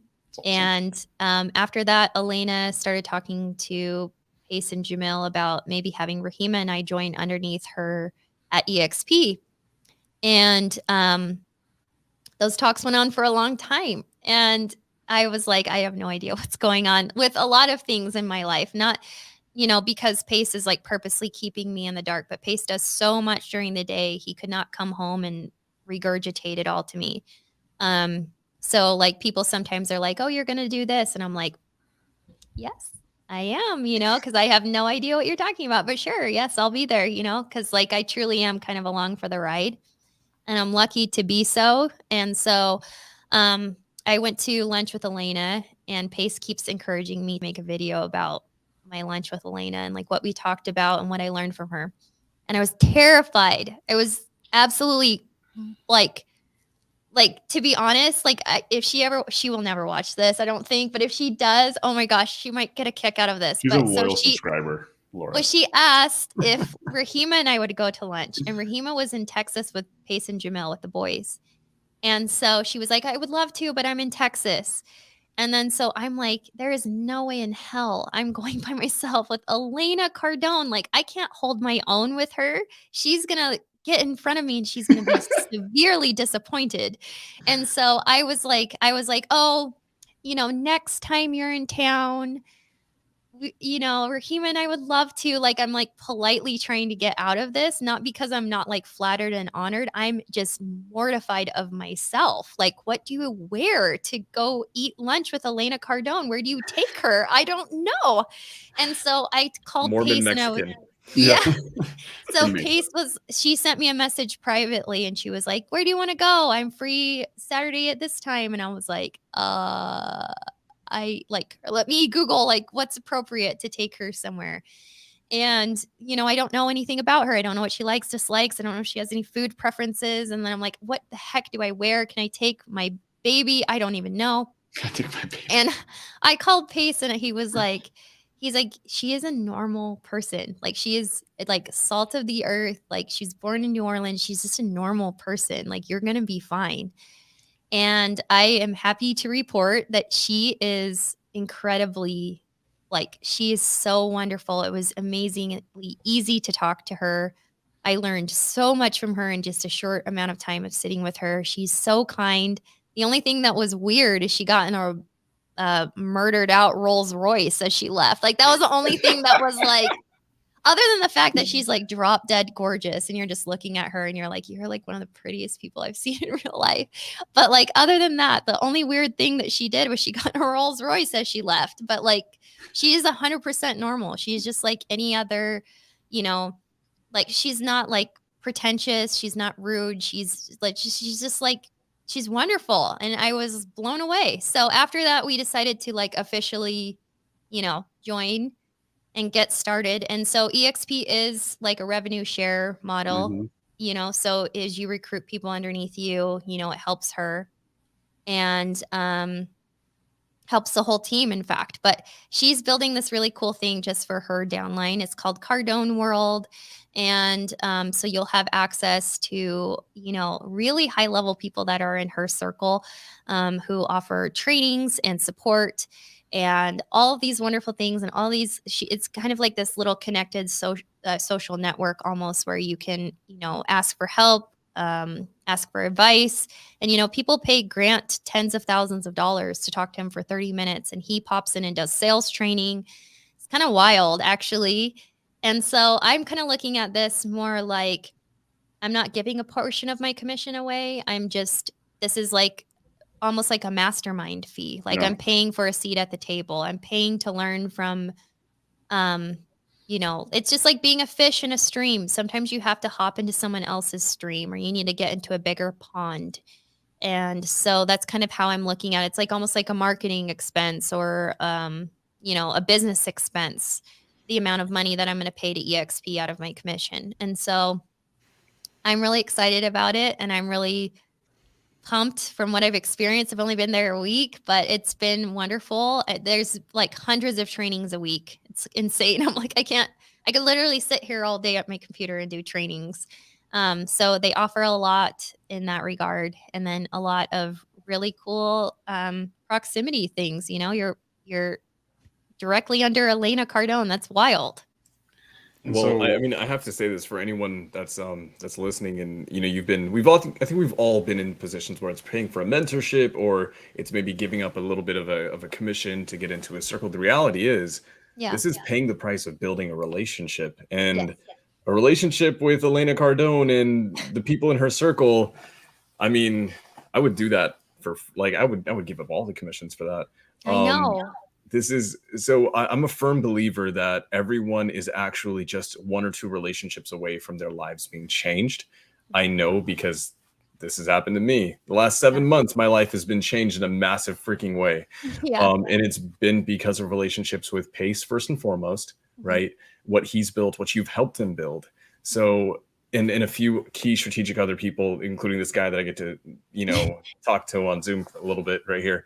And, but to see you building that same, as it seems like you're getting that same relationship, right? You're a relationship that's going to help you, enter a bigger pond, help you level up, help you evolve.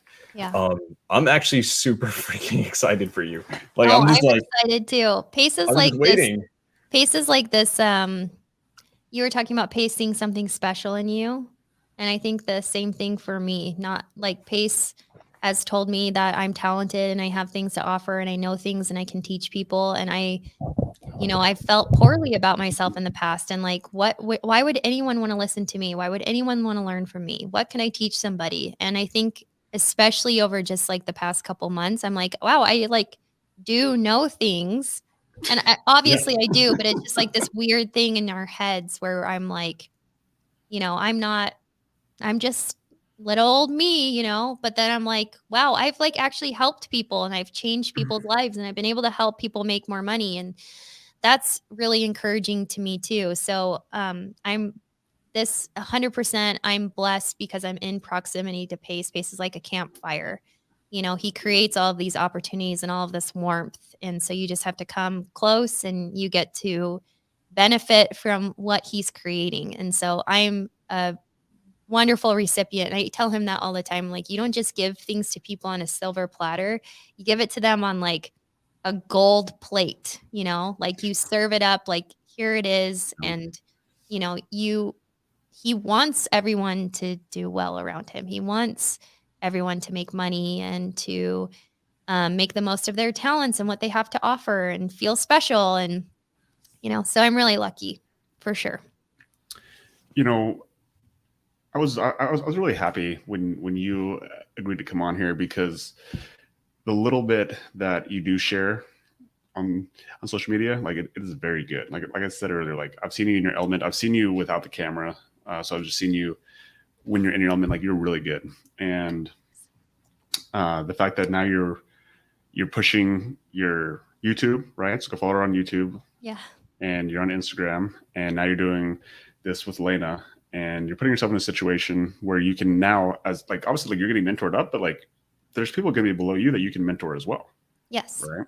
Yeah. And so if somebody is at a different brokerage, like, how do they come and have a conversation with you just about like what EXP can offer versus where else, like if they're at somewhere else? Like, how's that conversation? How's that process happen?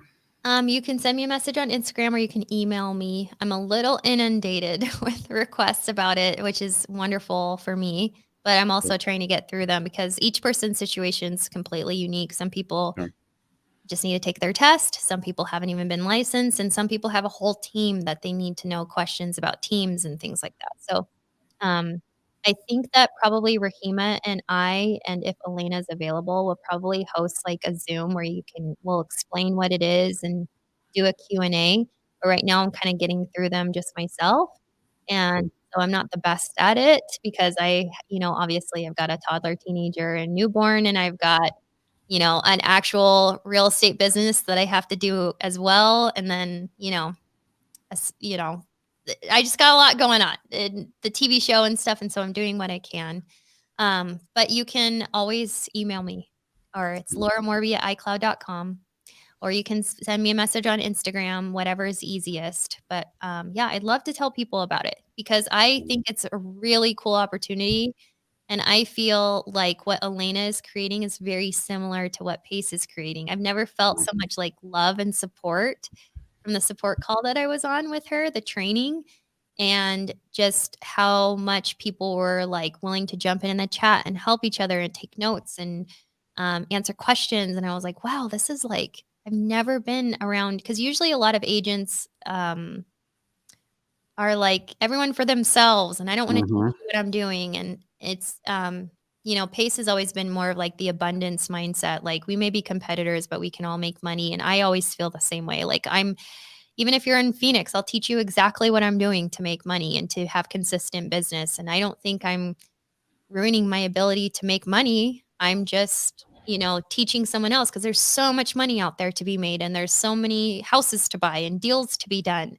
And so it was nice to be in a room, a virtual room of people just like that. And it was really cool. So she's creating a really similar community to the Sub-2 community. I think that model is so powerful. Like, my real estate agent that we used back in Montana, he was part of EXP, and I fell in love with that model. I was like, dude, like, this thing is freaking amazing. And so I love the model as it sits anyway. And then the fact that you have Elena Cardone, you have you in there, Rahima, like, if anybody's out there listening, you'd be silly not to at least try. Like, you should try. Like, try to get on Laura's team. It'd be silly for you not to, from just a standpoint of having the mentorship, the coaching, but being in the presence of seeing like what's actually possible. Yeah. Astronomical, right? Yeah. And so this is a record, Sam. I don't know if you realize this, but we've been on this podcast longer than by far anybody else, right? Oh, Almost double. Yeah. Because Laura has so much, like so many stories. But there's one thing Because I I'm want an to touch old on. lady. I've lived a lot of life. You've lived a lot of lives, and this is not even enough. Like we're gonna have to come back and do another podcast because there's so many things that I have notes here that I want to talk about that we're not going to get to today. But there is one thing, and I made this in the headline: astrologist, and you take like you have an astrology coach. Tell us about that. Oh my gosh! So Pace was starting sub 2, and like I had no idea that was like a thing. And I've always been into astrology, and I just love it. And so I was like, I wonder if there's someone who does this for astrology. And that was also like at the beginning of TikTok. And so there was a girl on TikTok that made a ton of astrology videos, and she's just this beautiful, always wearing red, kind of angry Capricorn. I love her so much. But I laughed at a lot of her stuff in the beginning, and I was like, oh my gosh, this is so fascinating. And then she started plugging her course, and I was like, this is interesting. And so I looked at it and I was like, okay, you get like her video modules, and you get like workbook pages and stuff that goes along with it. And then you get like a weekly support call. And I was like, I'm just going to do it. It's like the beginning of quarantine. I've always been interested in this. Why not? Like I would love to learn something else. And so I started to learn, and I'm still learning. Like this is something like astrology is so intricate. And this is one of the things that, people are like, well, I'm a Libra sun and I'm not Libra like. And it's like, yeah, but you've got a whole chart, a whole wheel with tons of different planets. You've got 6 personal planets, and you've got outer planets, and you've got houses, and you've got how they affect each other, and their relationships to each other. And, it's fascinating. So I'm like, well, you might not identify with your sun sign because you might have a chart ruled planet that has nothing to do with your sun sign, or you might have a stellium in a different zodiac sign. And so that's why you feel more like that. And so Pace is always like, this is so generic. This could apply to anybody. But then like, I'll read people's charts. I read someone's chart today because I'll read anybody's chart. That's another thing too. Like if you ask me to read your chart, I'll happily do it because it's practice for me. And so I read someone's chart today. I'd love to read your chart. Well, I read her chart and I was like, something happened to you when you were 7. And it's not like you were like, nothing horrible, but it was like a point in your life where you lost your innocence. Not like you were molested or anything, but just something that, took you from being a child to like, I'm self-aware that like something traumatic happened to you when you were 7. And she was like, yeah, actually, she's like, I got in a car accident with my bike, and my bike seat went through my body when I was 6 or 7. And I was like, she's like, I almost died. And I was like, dude, that's so cool. Like, Wait, how do you, I have to ask, how does it get that specific? Because it's very specific. There's so much in your chart. So that's why when people are like, I don't believe in that. Not like everyone who's a Sagittarius isn't all the same. And it's like, of course they're not. Like everyone has their own unique chart. Anyways, it's fascinating and I love it. And Pace is like, I don't like it because I don't like it telling me that this is how my life is supposed to be. Mm-hmm. But it's you can't look at astrology like that. It's kind of like the weather. Like you can look outside and say it's sunny, and it is sunny, but like how what outfit you put on and what you decide to do for the day, like that's all you still have free will. It's just showing you, like some parts of your personality and some things that you can look out for, some things that might be a weakness that you can work on. Like for instance, my planet that rules over how I communicate is in Aries. And I think that when I actually communicate, that it can be a little bit scary. Like I can be really forceful in like how I communicate. Not like I'm yelling, but Aries is the god of war and it's very direct. And so I don't beat around the bush. Like I'll just straight up tell people stuff. but I'm very direct in how I communicate and like a little bit intense. And so I know that about myself, and that's something that I can work on to like cool it down a little bit, So it's just like interesting when you know that about yourself, to know, it's fascinating. And actually, what's really cool is like I'm starting to learn synastry, which synastry is people's charts to each other.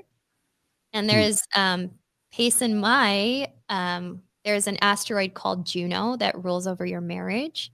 And Pace and Mai's Juno is conjunct each other by 1 degree, which is almost like an exact conjunction, which is fascinating that both of our asteroids that rules over marriage are like right on top of each other, which is fascinating. That's so cool to me. Like there's so much cool stuff.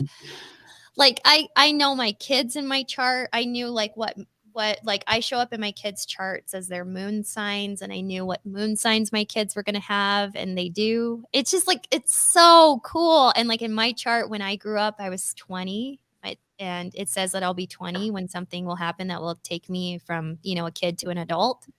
That's when I had Asher. Fair. It's like so fascinating. And in fact, it's also in Sagittarius in the 5th house. 5th house rules over my first child. And Sagittarius is how I show up in Asher's chart, is his moon sign, which is a Sagittarius moon. And it's like the things that I see and that I'm just like, oh my gosh, this is so fascinating. How do people not enjoy this? I love it. I love it. But if anybody wants a chart reading, I'd be more than happy to read your chart. After she reads mine. Yeah. I'm still a little bit hung up on you turning into the god of war in an email to someone. That is actually fascinating. Okay, I require that the next one that you read has to be mine, and then we'll open it up to everybody else, please. I would love to. There's just so many cool things, and I would love to tell you about yourself and like your personal appearance and like what you find beautiful and like where money can come to you and where you're naturally blessed in your life and the lesson that you're supposed to learn for this life. All that's in there, and it's really, really cool. Really cool. It's interesting. I actually had no idea what any of that was, but you just sold me. I'm learning. This is all you sold me. I was like, if you're that passionate, I can tell you're actually like super passionate about it. It's great. I love that. It makes me excited. So yeah. But if you want to send me funny memes about how astrology is BS too, I laugh at those all the time. People send me that all the time about like, you get in a car accident. It's like, sorry, I'm a Capri Sun, and I'm like I think that's funny too. So if you want to make fun of me for liking astrology, that's fine too. So Laura, as we wrap up here today, 2 things. Number 1 is that we have to have you back on if you're okay with that. I would love to. In the future. I won't cry again. Oh my gosh, I'm like mortified that happened. It's amazing. It was real. It's authentic. And we were actually just on a podcast last week with JJ, and that was one of the things he talked about, is about how people they are more magnetized towards authenticity than relatability. And I think you just obviously clearly showed that authenticity to the highest degree.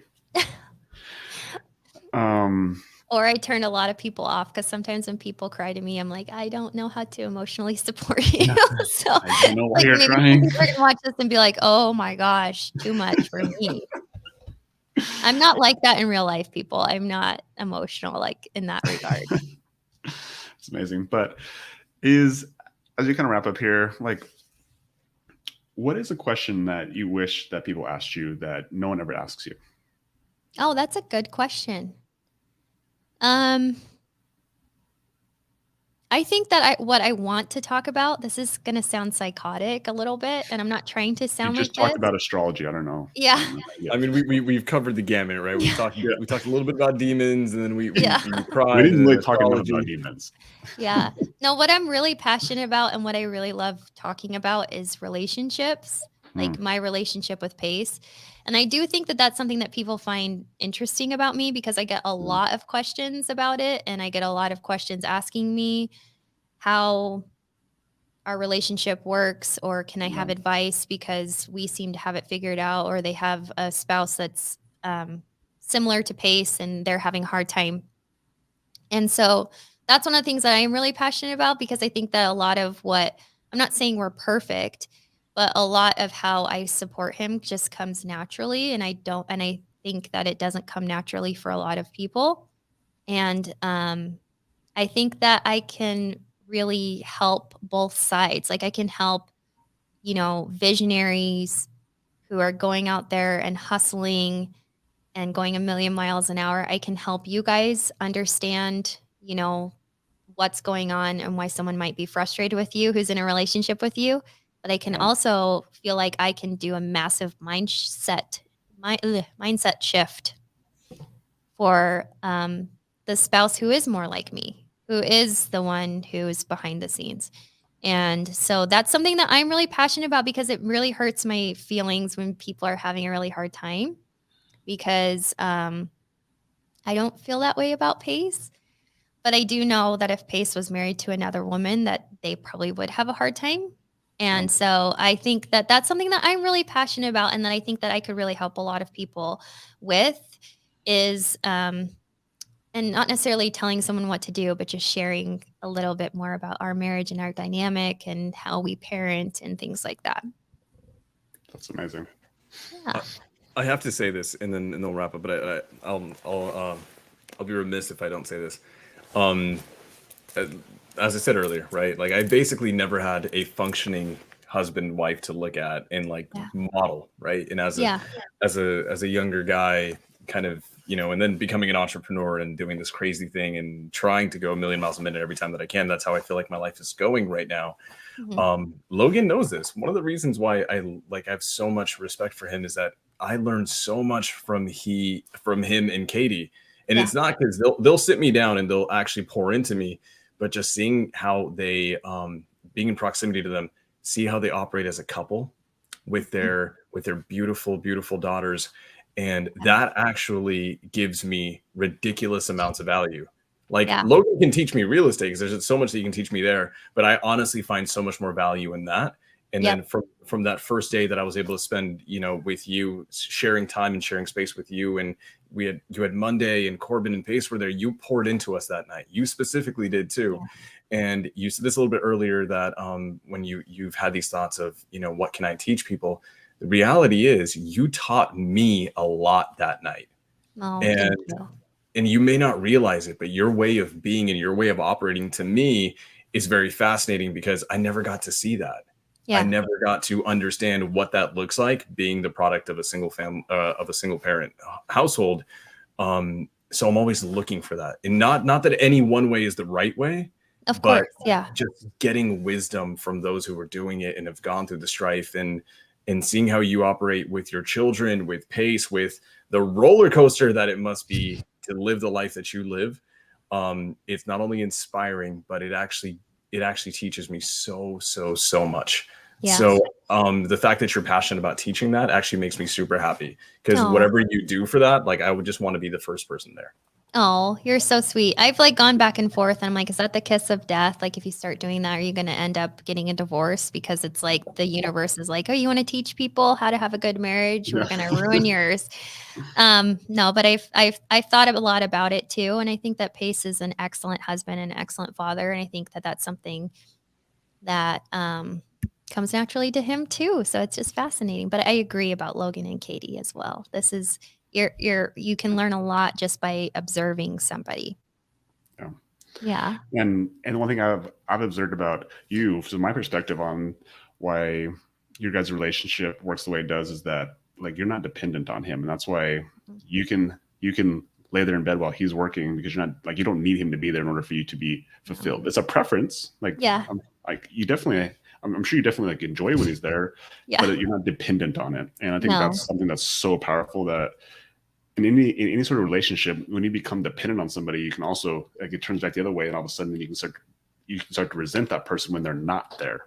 Right. And from a parenting standpoint, I've always recognized that with my kids is I want to be a preference for my kids, not be a dependent for my kids. And so my goal is to try to get them, off the nipple as fast as possible. For me, in me, it's easier than Katie is.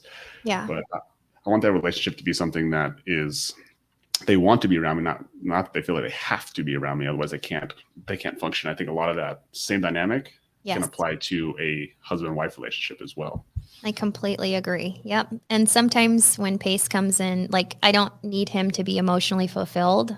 He does emotionally help me and, fill up my, you know, whatever your cup, whatever you want to call it, to like make you feel good about yourself. But I don't rely on him for that all the time. And sometimes he'll just come when he's done and he just won't say anything. Like he'll just be quiet. And I let him, and I've said this a couple times, like I'm not offended that he doesn't want to talk. I actually feel honored that he feels like he doesn't have to wear a mask or put on a show or entertain me or whatever, that he can just come by me and just be himself. And I know this is going to sound weird because not everyone's person is like talking all day, but Pace in his case is talking all day. So when he can come home and not have to talk, I think that's actually really sweet that I'm like someone that he can just 100% be himself in front of, that he doesn't have to perform for. So yeah. And it doesn't offend me. It doesn't hurt my feelings. I'm not like, come talk to me. I need to tell you about my day and I want to hear about your day, and sometimes he does tell me about his day, but I'm fine either way. So yeah. Independence. Yes, for sure. And that's what makes your relationship so strong. What makes you guys both strong individually is that you guys don't necessarily need each other, but you guys want to be around each other. And I think that's that's why it's so powerful. So yeah, thank you. Not needing choosing, right? Exactly. Yeah. Yeah. So Laura, thank you so much for being on here, sharing amazing stories, for crying 2 times. And oh gosh, terrible. I'm gonna lay awake at like 3 a.m. and think about this. That's like classic me, is like spiraling. I'll tell you one more thing before we go, because I think it's hilarious. But the day after our show premiered, I did that all night. I was like, people know what I sound like. People know what I'm like at work. People know what I wear, like what my face looks like. Like I'm so uncomfortable. I started like I had a panic attack. I was just like, why did I do this? Like I don't know if I want everyone in the world to know this. And Pace was like, what did you think was going to happen? You're on a show. Like, what do you mean? Like, you didn't know that people were going to, and I was like, I don't know what I thought was going to happen. I just like, I don't know. It doesn't seem like it's real until it's real. And then the second it was on TV, I was like, I don't like that. So I'm 100% going to like probably have a panic attack tonight thinking about this and be embarrassed. Just like I laugh at myself about the Ramon Martinez podcast about me talking about my demon that follows my family. But it's just like, whatever. It's fine. It's great. If you guys want to go listen to Laura talk about demons, Google Laura Morby Wholesale Sharks podcast, and probably 45 minutes of it is definitely about ghosts and without a mouth and without eyes. It's a pretty wild podcast, actually. It's funny though. It is funny. It's funny. Yeah. Well, let's do this. I want at one, Laura. We're coming up on 2 freaking hours, which is sorry about that. No, are you kidding me? 1 hour too long. I'm just saying, I'm gonna force you to come back like 20 more times, and each time we've set the standard. This is the precedence now, right? This is what we have to do. Commit to those 2 hours. Yep, every time. A cry session, some demon talk. We'll get it all worked out. But I want to say this, in case you do, stay awake at 3 a.m. and wonder what the heck all that was about. 3 a.m. is the devil, or 3:30 is the devil's hour, or the witching hour. Exactly, the ungodly hour. It always happens then. I just want you to know, because I have this on Instagram Live going right now, and people are watching there. They're watching on different platforms.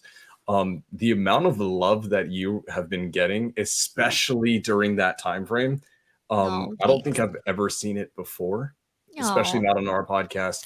No. So I have to say, this is what the origin story is all about. So thank you for spending this amount of time with us, this amount of quality time with us. Thank you for letting us to get to know you this deeply. And Logan, actually, he said this to me before, there is a power, a true power in being vulnerable and being authentic. And the fact that you did it to the degree that you did, it just goes to show, and it reaffirms that you are easily one of my favorite human beings on this planet now. So Laura, thank you so much. Yeah, thank you for having me. And this was really nice. It was just like talking to 2 friends. So it was perfect. It was amazing. Thank you, Laura. Sam. Yeah. Thank you, appreciate Paul. you. Thank you.